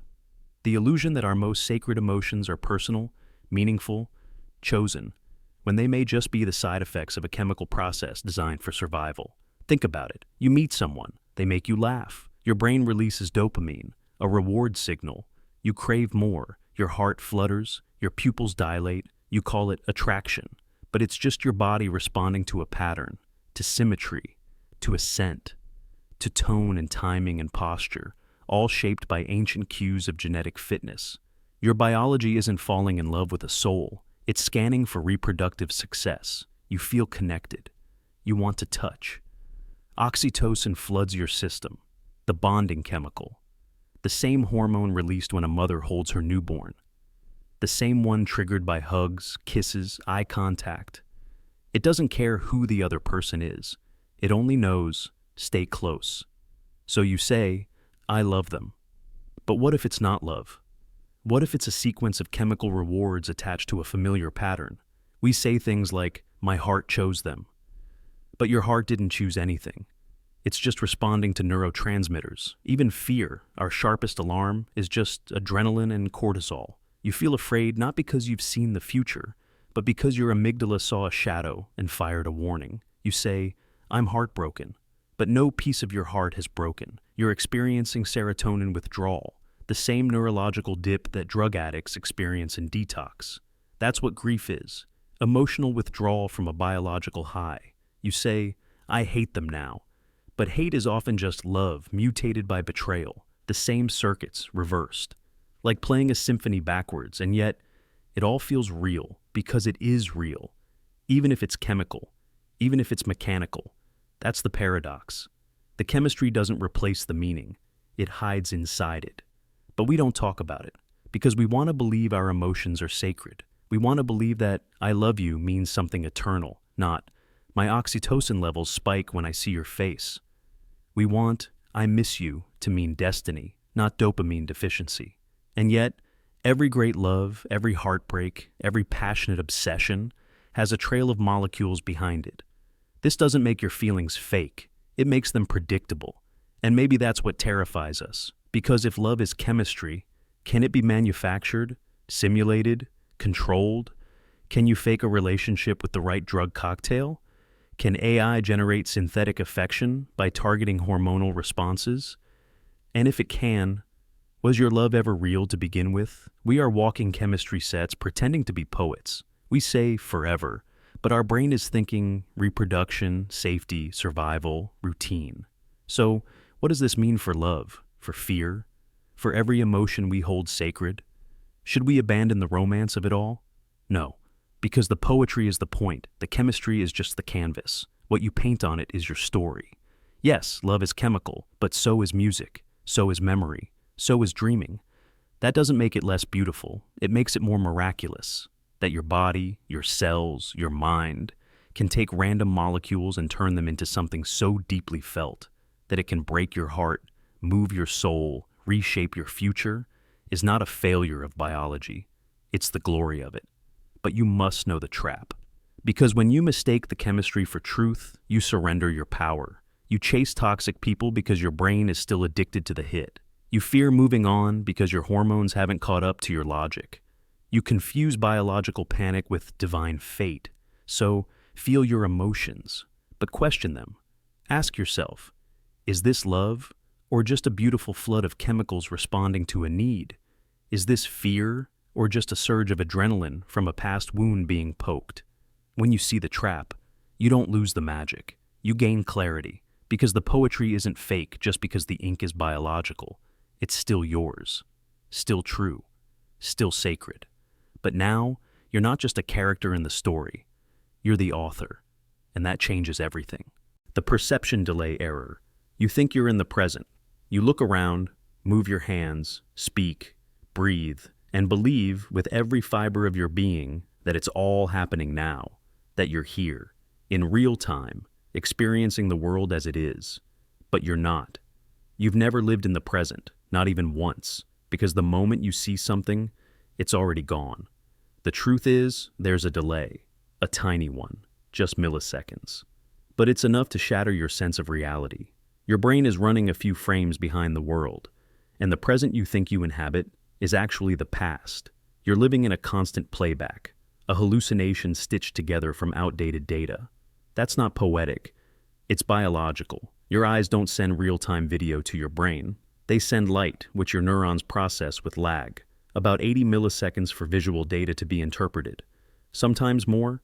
Your ears, your touch, your balance, each sense has its own delay. And your brain doesn't like delay. So, it fakes something better. It guesses. It takes all the slow signals, aligns them, edits them, and presents you with a smooth, unified movie. A simulation of the now. But that now is fake. It's not what's happening. It's what just happened. Everything you experience, the light from the sky, the voice in the room, the feeling of the floor under your feet, is a reconstruction. Not reality itself, but your brain's best attempt to keep up with it, like watching a live event on a buffering screen. Except the buffer is your consciousness, and the screen, that's your world. This is the perception delay error. You are never in the moment. You're always catching up. Even your decisions are shadows. By the time you consciously decide to move your hand, your brain had already prepared the motion a few hundred milliseconds earlier. You feel like you're choosing now, but the choice was already made. You're just watching it unfold, and yet you believe you are here, present, in control. Because the illusion is seamless. That's what consciousness does. It hides the seams. It smooths the transition. It gives you a false present, a tightly edited version of the past, dressed up to look like now. But what happens when the delays grow? when trauma, drugs, fatigue, or stress stretch the buffer too far. You feel it. Time slows. Sounds echo. Lights feel too bright. You feel like you're underwater, disconnected, watching reality through a sheet of glass, because you are. The gap between input and experience has widened. The code is struggling. The render is failing. The delay has become visible. You're not broken. You're just aware. Some people chase that awareness. Monks, psychonauts, philosophers. They want to feel the raw now, but you can't. Not fully. Because the brain was never designed to operate in real time. It's designed to pretend. And it does it so well that we built civilizations on that illusion. The law punishes you for what you intended seconds ago. Relationships die over words spoken in milliseconds. Athletes lose careers over delayed reactions. All of it built on the assumption that we act in the now, but we don't. We act in the edited now, the broadcast version, delayed, filtered, safe, and sometimes, when it breaks, you notice. Ever felt like a moment already happened before it did? That's not mystical. That's the error surfacing. The lag showing through. You notice the delay before your brain could smooth it over. Like seeing a frame glitch in a live stream and realizing, this isn't live at all. What does it mean then, to be present? If the present is always a reconstruction, always behind the actual moment, can you ever truly be in it? Or is presence just acceptance? Knowing you'll never touch the true now, but choosing to participate anyway. Because that's the paradox. You're trapped behind the glass, but you're still part of the story. Every move you make is a response to something that already ended. Every word you say is shaped by a reality you'll never quite catch up to. You are behind the moment, but you are also the only one creating the next one. And maybe that's the only power that matters. So the next time you feel disconnected, behind, off sync, don't panic. That's not failure. That's the system being honest. That's the moment you realize reality is not what you perceive, it's what you fabricate. And time is just the illusion that keeps it all moving forward. The hidden protocol reflex. You think you're in control, that your decisions come from your own free will, that your preferences, your beliefs, your behavior, all of it was consciously chosen. But what if I told you most of it isn't? What if, under your thoughts, under your habits, under your self, there's something else, something hidden, a quiet code, running every time you speak, choose, react, or love. It's called the hidden protocol reflex, a set of internal scripts, mental rules, installed when you weren't looking. And you follow them not because they make sense, but because you've forgotten they were even installed. Imagine your mind as an operating system. Your instincts are the factory settings. Evolution built them in. Fight, flight, hunger, mating, fear. Then your parents added software. Don't cry too loud. Don't talk back. Be polite. Be small. Be strong. Fit in. Survive. Then the media updates you. Ads that tell you what's beautiful. Movies that tell you what's heroic. Social platforms that reward you for being curated, filtered, approved. And all of this gets embedded into your reflexes, not as conscious thoughts, but as default responses. Protocols, hidden protocols. You don't remember saying yes to them, but they run your life. You apologize when you're not wrong. You chase status like it will make you feel whole. You smile when you're dying inside. You crave validation like it's oxygen. You avoid conflict even when silence is betrayal. And worst of all, you call this your personality, but it's not. It's programming. Let's take a closer look. A man grows up in a household where love is conditional. He learns early, be useful, be perfect, or be invisible. Now, as an adult, he calls himself a hard worker, disciplined, selfless. But the truth? He's running a protocol. Stay useful, or lose love. He didn't choose that. It was written into him. Or a woman raised to be agreeable. She was praised for staying quiet, punished when she voiced her needs. Now she's a good listener, easygoing, supportive, but beneath it, she's terrified of rejection. So she nods and smiles and says yes, even when every cell in her body screams, no. That's not character. That's a hidden reflex. We all have them. Invisible mental code that governs what we allow, what we avoid, what we chase, and what we sacrifice. And the terrifying part, most of these rules were created by someone else, for their benefit, not yours. Your school taught you to obey.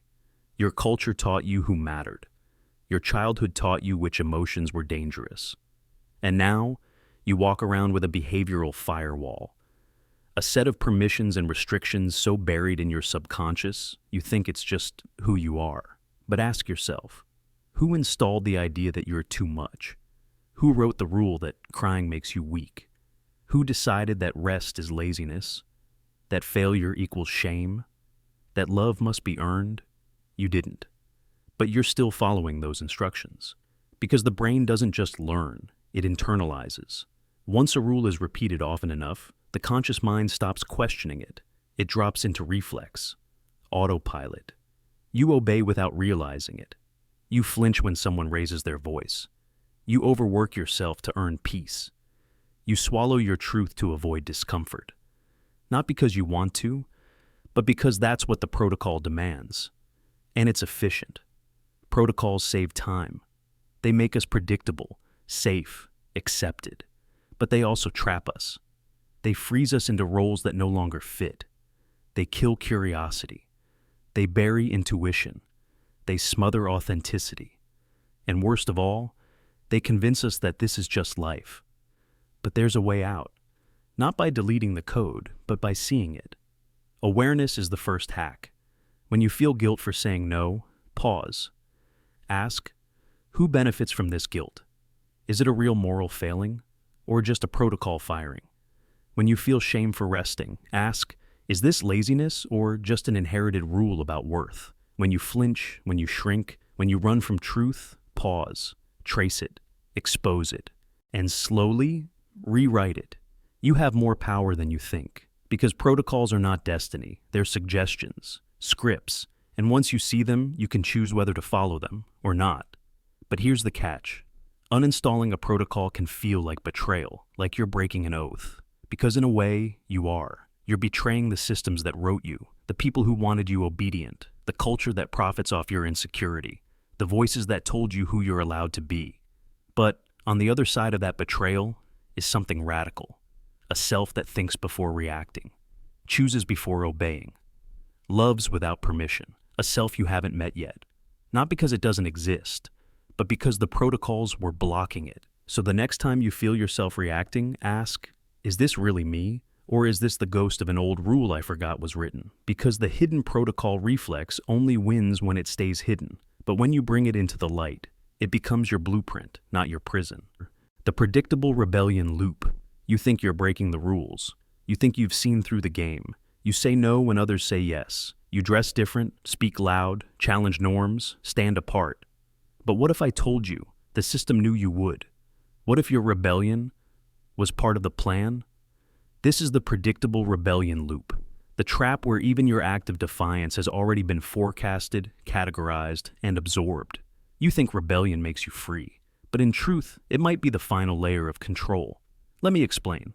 Imagine a teenager who rejects their parents' beliefs. They dye their hair, join a radical group, scream about freedom. It feels liberating, revolutionary, but look closer.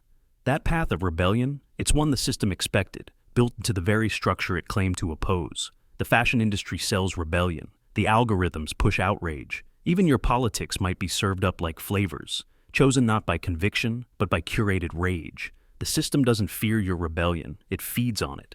Because if your defiance follows a script, you're not a rebel. You're an actor in someone else's play. Now let's dig deeper. Every culture knows that humans will resist control, so smart systems don't suppress rebellion, they simulate it. They give you safe ways to resist that change nothing fundamental. You protest online. You argue in comment sections. You boycott one brand and buy another, owned by the same parent company. It feels like revolution, but it's a loop, a pre-approved path that leads right back into the system's arms, like a pressure valve. It lets you scream, but never break free. Even governments know this. They allow protest. They allow critique. They might even welcome it, because it creates the illusion of freedom while the core power remains untouched. And if you go further, if you try to truly escape, the system already has a label for you. Anarchist. Conspiracy theorist? Outcast. You don't frighten it.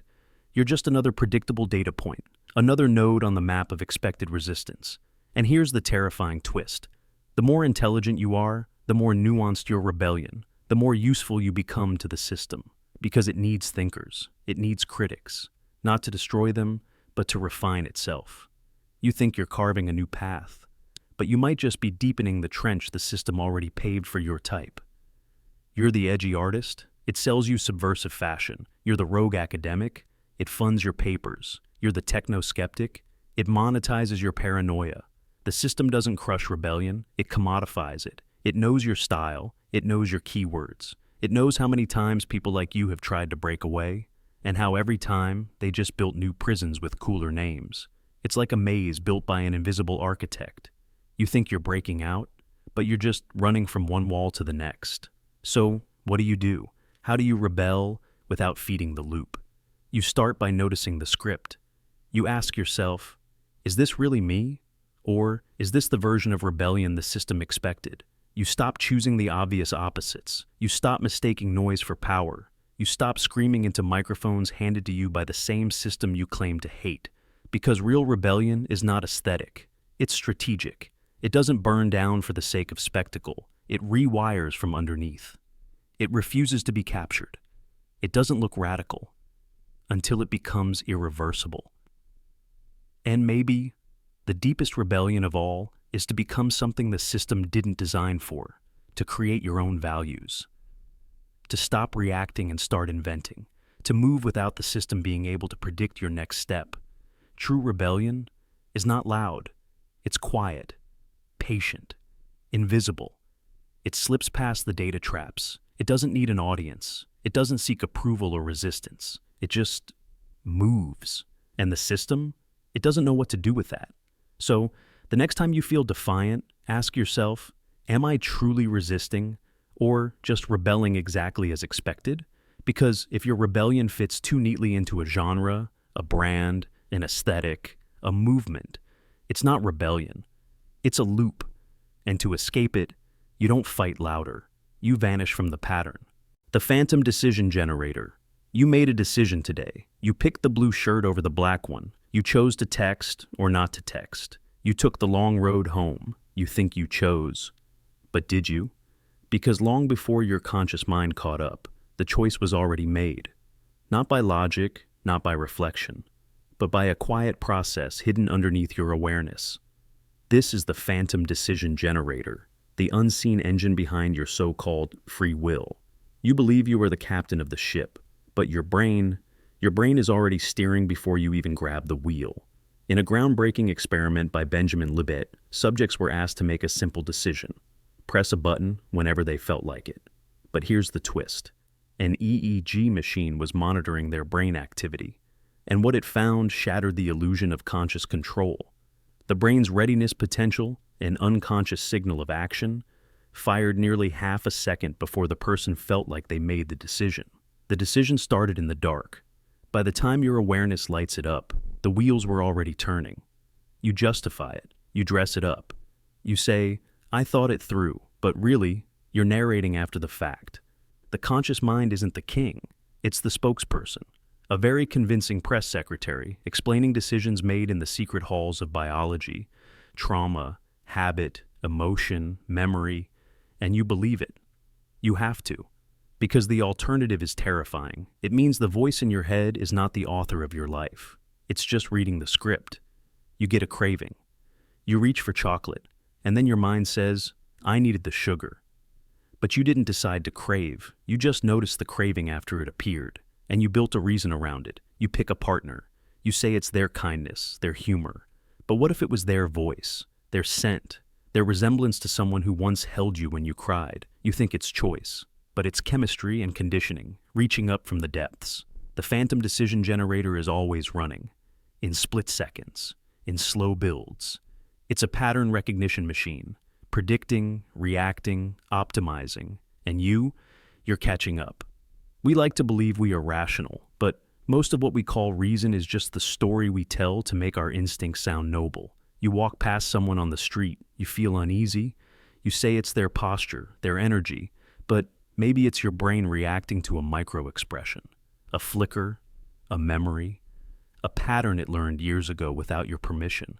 It's doing the math before you know there's a problem. And that's the paradox. You're not making choices in real time. You're discovering them. You choose a political belief. You say it's logic. But it's culture, tribe, fear. Echoes of what your parents whispered when they didn't know you were listening. You reject someone's opinion. You say it's wrong. But your brain already decided it didn't feel safe. And now you're building walls to justify the distance. This isn't weakness. This is being human. Your brain is an ancient survival machine. It doesn't wait for your conscious self to analyze every fork in the road. It guesses, it predicts, it acts. And then seconds later, your awareness arrives and says, "That was my decision." But was it? If you really want to know how little control you have, watch yourself in heartbreak, in rage, in fear.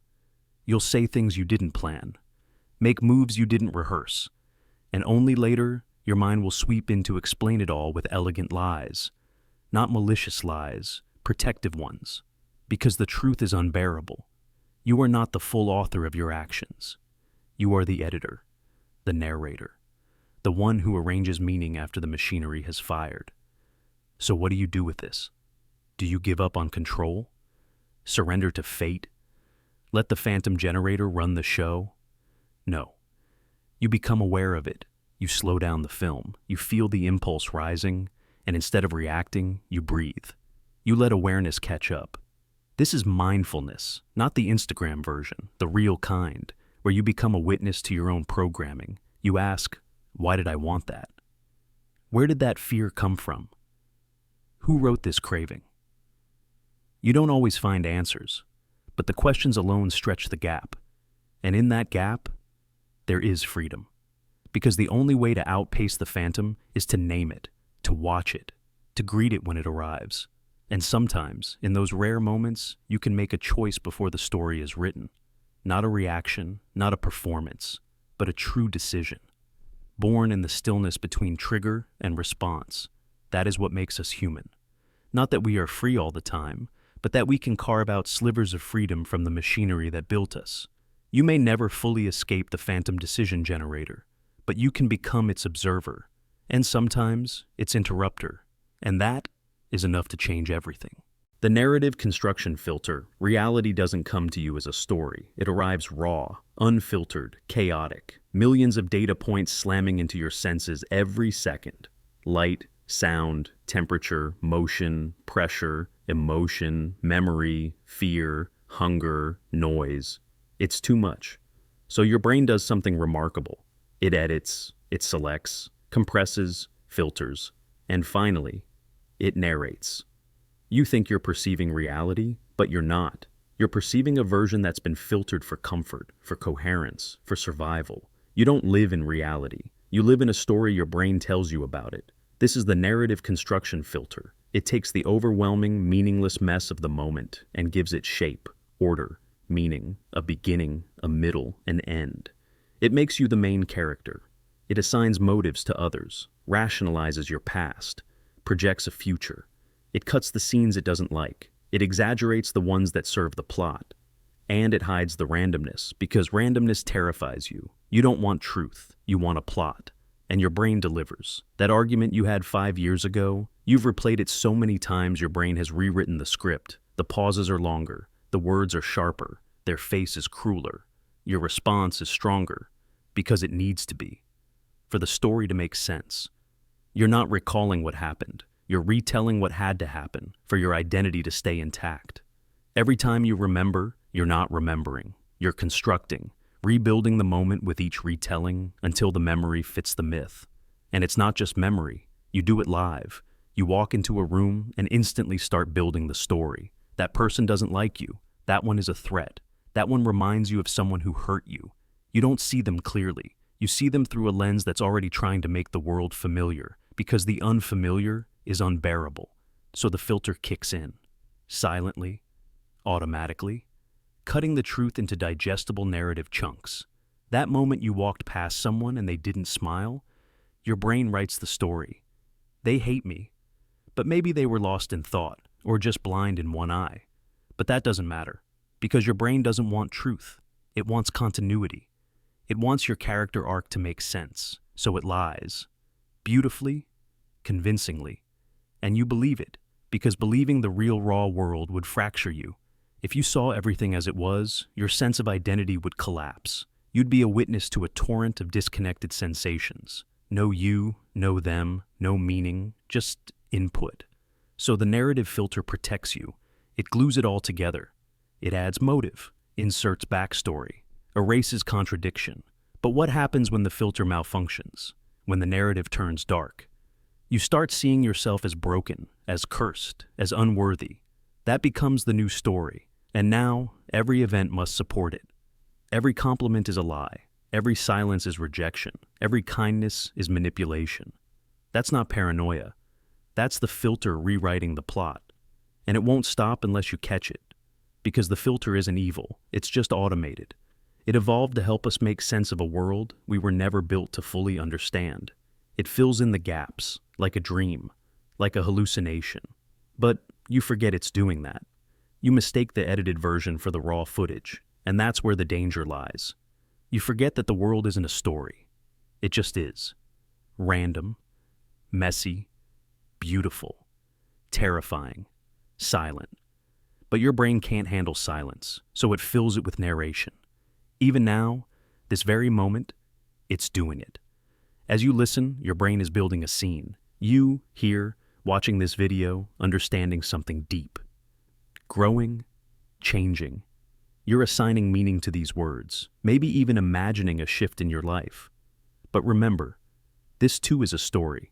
The brain is always narrating, always trying to make you the hero, or the villain, or the victim, depending on what your internal editor thinks you need to be.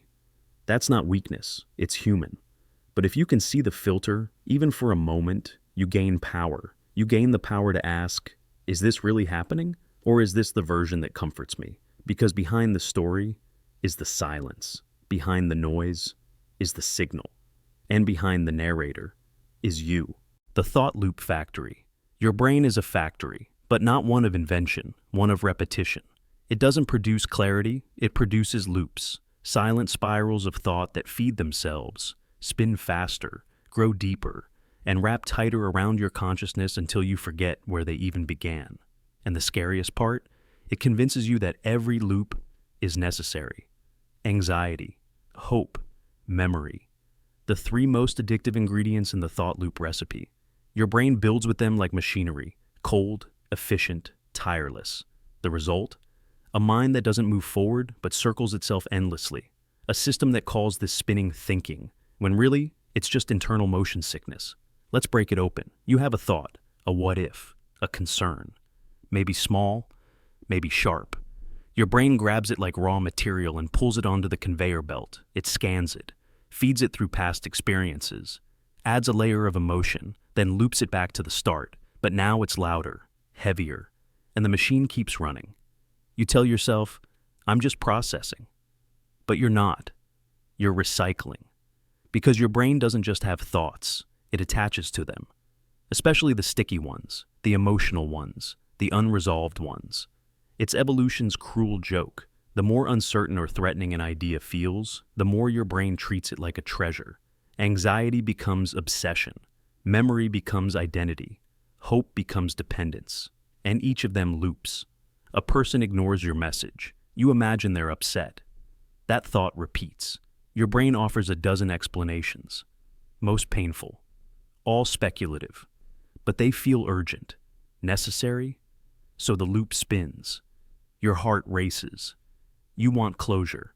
But the brain doesn't want closure. It wants the loop, the motion, the familiarity. Because loops are predictable. And the brain craves that more than truth. Now think of memory. You recall a moment from 5 years ago, a mistake, a wound, a humiliation. And instead of fading, it plays again. Your body reacts like it's happening now. Your stomach drops. Your breath shortens. You can feel the past invading the present. Why? Because the thought wasn't filed away. It was looped. And your brain believed it still had unfinished business. You tell yourself, maybe if I think about it one more time, I'll make peace with it. You won't. That's the trap. The factory doesn't build peace. It builds movement, activity, and it labels that as progress. But going in circles doesn't mean you've gone somewhere. It just means you've left yourself dizzy. And hope? Hope loops too. You picture the future, someone you love returning, a job offer, a second chance. And your brain replays that dream not because it's real, but because it feels good. Because the fantasy numbs the fear. So you loop the hope over and over. You call it manifestation. But sometimes, it's just mental dependency disguised as optimism. Here's the truth no one wants to say. Not every thought deserves repetition. Not every worry deserves analysis. Not every memory deserves replay. But your brain doesn't care about what's deserved. It cares about what's familiar. Loops are safe, even the painful ones. Because pain that repeats is still pain you understand. That's why trauma loops. That's why negative self-talk loops. That's why addiction loops. The brain isn't a liar, it's a forger. It takes small truths and builds entire architectures of illusion. Then tells you, you need this. Don't stop. Keep thinking. You're getting somewhere. But where? Back to where you started, again and again. And then comes the worst part. You begin to identify with the loops. You don't just have anxious thoughts. You become an anxious person. You don't just remember failure. You become a failure in your mind. You don't just hope. You need that hope to keep standing. The factory becomes you. The loops define your reality. But they're not reality. They're simulations, mental treadmill illusions. And most of them can be unplugged, not by thinking harder, but by noticing the loop itself. Catch the pattern. Watch the repetition. Interrupt the circuit. Say, I've had this thought already. I've looped it 5 times. I don't need to give it more space. That one interruption? That's the break. That's the first crack in the factory wall, because awareness collapses repetition. When you stop feeding a loop with belief, it dies of starvation. When you stop identifying with the voice that spins, you remember you're the observer, not the product. You are not the factory. You are the silence underneath it. So next time your mind grabs a thought and pulls it onto the conveyor belt, pause. Ask, is this thought new or just familiar? Is it helping me or hypnotizing me? Is this insight or inertia? And then choose. Because the thought loop factory doesn't stop on its own. It stops when you stop mistaking motion for meaning, when you step off the belt, and finally, walk away. The cold empathy collapse. You don't always freeze because you don't care. Sometimes you go numb because you care too much. That's the paradox of empathy. It's not a weakness, it's not absence, it's overload. And when it hits, when the emotions rush in all at once, your mind does the only thing it knows how to do to keep you from breaking. It shuts everything down. That's the cold empathy collapse. It happens quietly. Someone tells you something heartbreaking, or you witness something awful, or you're asked to absorb pain that's far too big, far too raw, and instead of crying, instead of feeling anything, you feel blank, empty, cold. You ask yourself, why can't I feel this? Why do I seem so detached? But what's really happening is this. Your mind is protecting you, because full empathy, unfiltered, can be unbearable. It's not just feeling for someone, it's feeling as them. It's your nervous system opening the doors wide, letting in another person's suffering like a flood. And your body, your brain, your soul, they can only hold so much before the circuit breakers trip. We're taught to think of empathy as warm, as gentle, as noble. But in its rawest form, empathy is dangerous. It can paralyze you. It can crush you. It can drown your own voice under the weight of someone else's pain. And so, the mind does something brilliant and brutal. It goes cold, not because it has stopped caring, but because it's trying to stop you from collapsing. This is why first responders sometimes seem calm in chaos, why therapists look steady while hearing terrible things, why people who've been through trauma sometimes seem flat, blank, emotionless when they talk about it. It's not denial, it's containment. The fire is still burning. It's just been sealed inside ice. But even that containment has a cost. Because when the cold empathy collapse hits, you begin to question yourself. You think, what's wrong with me? You wonder, why don't I feel more? You fear that you're becoming callous, or broken, or emotionally dead. But here's the truth. You're not broken. You're saturated. You're flooded. You've crossed the line between compassion and psychic burnout, and your brain knows that if it lets the flood keep coming, something deeper will shatter. So it switches off the feeling, not because it doesn't exist, but because it's too much to survive all at once. This is common in caregivers, in nurses, in empaths, in children who had to carry the emotions of adults before they understood their own. When you grow up constantly feeling the pain of others, your system learns to shut down, just so you can function. You build masks. You learn to smile while something inside you trembles.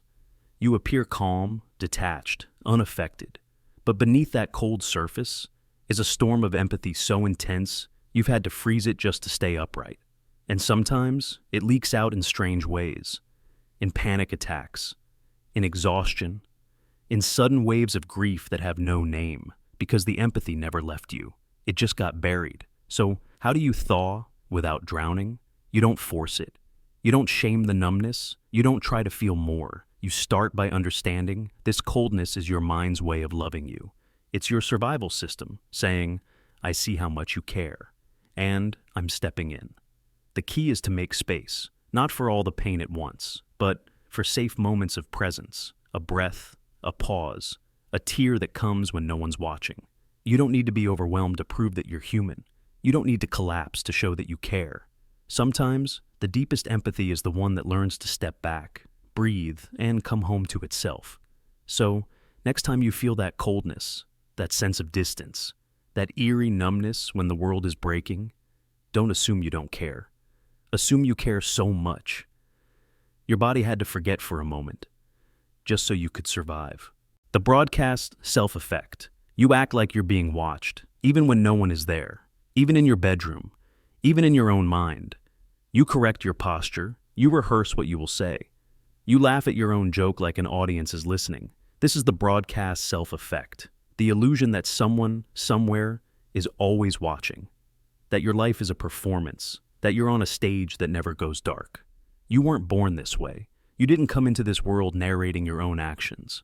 But somewhere along the way, the mirror fractured. You began to observe yourself, as if from the outside. Maybe it started in school, the way people laughed when you mispronounced a word, the heat of embarrassment, the sting of being seen, so you adapted. You became your own audience, a 24/7 broadcast of your behavior, always managing, always curating. And over time, you forgot what it felt like to just exist without watching yourself exist. You became two people, the one who lives and the one who narrates the living. At first, it seems harmless, just a little social awareness, a little self-consciousness, but then it never turns off. You sit alone in a cafe. You imagine what you look like to others. You read a book, but secretly hope someone notices how thoughtful you seem. You cry in the dark, but part of you imagines how powerful it would look if it were a scene in a film. You're not alone. This effect is deeply human. Psychologists call it the imaginary audience. It's strongest in adolescence, but for some, it never fades. Social media made it worse. Now, you don't just imagine being watched. You literally are. The likes, the comments, the filters, they blur the line between genuine and performed. Even your thoughts start dressing for an audience, and soon something cracks. You don't know who you are when no one's watching, because someone always is, even if it's just you. You become the watcher and the watched, the director and the actor, trapped in a loop of performance, and the cost? Intimacy, creativity, authenticity. You hesitate to say what you really think, because your mental audience might disapprove. You stop doing things just for fun, because they don't look impressive enough. You second-guess your joy, your rage, your weirdness, because they might break the character you've built. Your inner stage never goes dark. The lights burn through your sleep. The crowd, even if imagined, never leaves. And here's the paradox. You feel seen, but also invisible, because the version of you they watch isn't you. It's a projection, a decoy, a polished avatar meant to be understood, liked, applauded. But the real you, messy, raw, silent, suffocating beneath the performance. So, what's the way out? Can you turn off the camera? Can you walk off stage? Not easily, because the broadcast self isn't just a symptom, it's a defense. It protects you from judgment, from shame, from unpredictability. It tells you if you control the show, you won't get hurt. But that's the lie. Because the performance is what hurts you. You think you're protecting yourself from rejection, but you're starving yourself of real connection. No one can love you if they only ever meet your character. So maybe, instead of performing harder, you let yourself glitch. Say the weird thing. Laugh too loud. Be silent when everyone expects a joke. Don't polish the thought. Don't edit the feeling. Let the imaginary audience leave. Let the spotlight flicker out. And in the quiet that follows, feel yourself again. The self that doesn't care if it's seen. The self that doesn't need applause. The self that isn't broadcasting. Because it doesn't need to explain itself to anyone. That version of you, that's where freedom lives. The voice that isn't yours. You talk to yourself every day, in the mirror, in your head, in the pauses between choices, and you think it's you. That voice, the one that criticizes, motivates, doubts, or pushes. You've owned it. You've carried it like it was born inside you. But what if it wasn't? What if that voice isn't yours? What if it was installed, like software, by someone you used to fear or someone you adored? The voice that isn't yours is subtle. It doesn't scream, it whispers. It sounds just like you. But pay attention, because the tone, the rhythm, the judgment, they're echoes from another time. You're about to try something new, and you hear, "Don't be stupid, you'll mess it up." And you think, "I'm just being realistic." But whose realism is that? Whose words are those? A parent's, a teacher's, a partner's? Someone whose approval you once craved, or whose disapproval once broke you. You absorbed their voice so deeply that now it wears your name. It sits in your mind like it belongs there, and it talks all day. You're lazy, you're not enough, you're too much, you'll never make it. They'll leave. You're a burden, you're broken, you're faking it. And you think, "I'm just being honest with myself." But honesty doesn't sound like a punishment. That's not your voice. That's not self-awareness. That's an internalized ghost. Think back to the way you were spoken to as a child. Were you nurtured or corrected into silence? Were you taught to express or suppress? If every mistake was met with sharpness, you learned to police yourself before anyone else could. If love came with conditions, you learned to self-monitor, to edit, to shrink. The voice in your head is just a survival strategy, one that kept you safe by keeping you small. And if you adored someone, you may have adopted their voice not out of fear, but out of love. A best friend, a sibling, someone whose worldview felt like truth. You absorbed their judgments as gospel. And now, when you doubt yourself, you're just repeating their rules, hoping it still makes you worthy. But here's the tragedy. You've repeated that voice so many times, you've forgotten it was ever foreign. Now it sounds like me. Now it feels like truth. You've become the jailer and the prisoner, and you praise yourself for self-discipline, when really, you've been self-punishing. Even compliments don't land. You hear, "You did great," and the voice replies, "They're just being nice." You hear, "You're enough," and the voice laughs. They don't know the real you. It resists healing. Because if the voice goes quiet, what's left? Silence, or something you're scared to meet. The truth is, that voice served a purpose. It tried to protect you by keeping you alert, by preparing you for criticism before it arrived, by beating others to the punch. But now you're grown. You're not in the same room anymore. You don't need that protection. You need compassion. So what do? First, identify the voice. Listen closely. Whose tone is it really? Whose language? Does it remind you of a face, of a time, of a power dynamic where you didn't have a say? Name it. Because when you name it, you create space. And in that space, you can insert your voice. Not the inherited one, not the copied one. Your real voice. The one still learning how to speak without fear. Second, challenge it. Would you say those words to a child? To a friend? Then why do you say them to yourself? Start rewriting. Gently. Not with fake positivity, but with accurate compassion. "I messed that up" becomes "I'm learning." "I'm a failure" becomes "I struggled, and that's okay." "They'll leave me" becomes "If they do, I'll still be whole." You're not trying to erase the voice overnight. You're trying to soften it, to teach it a new language, one that doesn't bruise, Because self-talk is not just inner noise, it's a blueprint. Your nervous system listens, your confidence listens, your inner child listens. And if the voice inside you keeps repeating fear, shame, and rejection, your body will believe you are unsafe, even when you're alone. So change the script. Speak like someone who wants to stay. Speak like someone who's rooting for you, because you are the only one who hears everything you say. And you deserve a voice that doesn't echo your pain, but reflects your growth. So, the next time that familiar voice rises up, pause. Ask it, are you mine? Or were you installed? And if it isn't yours, let it go, not with hatred, but with gratitude. It helped you survive. Now, let a new voice help you live. The inner ritual, illusion. You light an imaginary candle in your mind. You take a breath a certain way. Say a phrase. Touch a specific object. Glance at the clock and wait for the number to feel right. Then, only then, do you act. You don't call it a ritual. You call it a routine, a habit, a little thing you do to focus or prepare. But deep down, it's more than that. You're casting a private spell. You're protecting yourself from something nameless. A quiet superstition dressed as logic. A pattern of behavior you pretend is neutral, but if interrupted, your whole sense of safety starts to crack. This is the inner ritual illusion. You live inside a structure of rituals that were never officially declared. You didn't write them down. You didn't learn them from a book.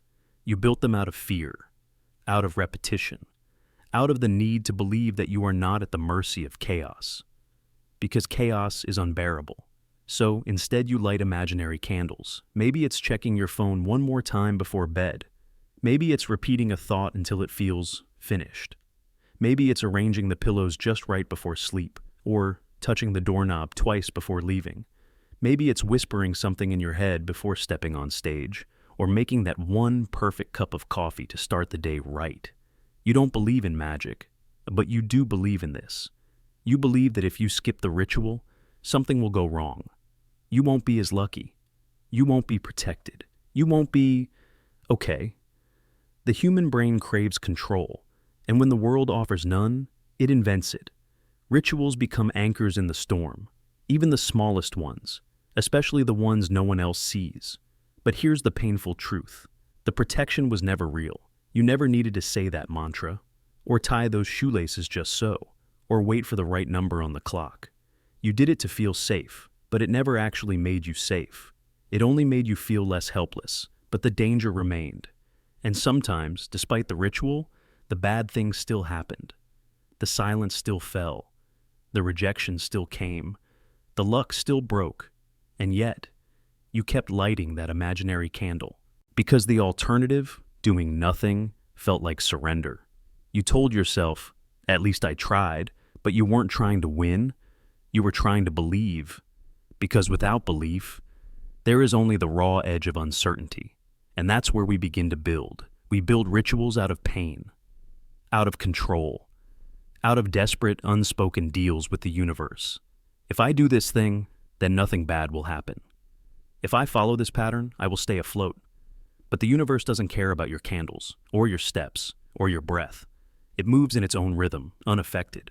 And still, you return to the ritual, because it feels like armor. But it's not. It's fabric. Invisible, delicate, fraying, and sometimes, when you look too closely, you see it for what it is. Illusion. And yet, you can't stop. Because it's not just habit anymore, it's identity, comfort, control. If the ritual dies, something sacred dies with it. But here's the twist. The ritual was never about protection, it was about belief. And belief has power, not over fate, but over perception. When you believe the ritual protects you, you act as if you are protected. You stand taller, you breathe deeper, you project certainty. And people respond to that. You respond to that. The world changes. Not because the ritual has power, but because you do. The ritual isn't magic. You are. And maybe, just maybe, that's what the brain has known all along. It's not about the candles. It's about the focus, the pause, the act of intention. But if you mistake the ritual for the source of your strength, you become a slave to it. You begin to believe that without it, you are powerless. That's the illusion. You always had the power. The ritual just gave you permission to use it. So ask yourself, What are you still doing because you're afraid to stop? What invisible steps do you take every day to keep the world from falling apart? And what would happen if you let them go? Maybe nothing. Maybe the world would keep spinning. Maybe your breath would still carry you. Maybe the bad thing wouldn't happen. Maybe you'd realize the ritual was never protecting you. It was only distracting you from your own strength. And when that illusion finally shatters, what remains? You, raw, present, unfiltered, and powerful. The entropy of identity. You think you're the same person, the same voice in your head, the same soul, the same self you were last year, 10 years ago, maybe even since childhood. But identity isn't permanent. It doesn't sit in glass. It drifts, warps, decays. This is the entropy of identity, and it's happening to you, right now. Entropy isn't destruction, it's disorder, a quiet unraveling, a slow chaos. In physics, it describes how systems move from order to randomness. But what if your identity is a system too? A fragile architecture of memory, emotion, belief, and narrative, facing its own irreversible decay. You don't notice it at first. A preference shifts, a belief softens, a dream that once defined you no longer fits. You stop listening to a song that once felt like your anthem. You start craving silence over noise. You wake up one day and realize you're no longer angry about something that once consumed you. You forget why it ever mattered, and you tell yourself, I've matured. But maybe you've just changed. Pixel by pixel, thought by thought, until the original image, the person you once knew, is distorted, blurred, half familiar. A ghost made of yesterday's code. You scroll through old messages, hear the voice in your younger words. It feels foreign, not quite you, not quite someone else. Like reading the diary of a cousin you once knew. You look at an old photo and the smile is yours, but the story behind it? Gone. That was you. And also, not anymore. Because identity isn't a fixed object. It's a collapsing waveform, a fluid current pretending to be solid. You are not who you were, and who you are now is already in the process of becoming someone else. Every memory you recall gets edited, rewritten. Every decision you make alters your emotional code. Every interaction, every silence, every thought you have in the dark of night, it nudges the algorithm. You're updating constantly.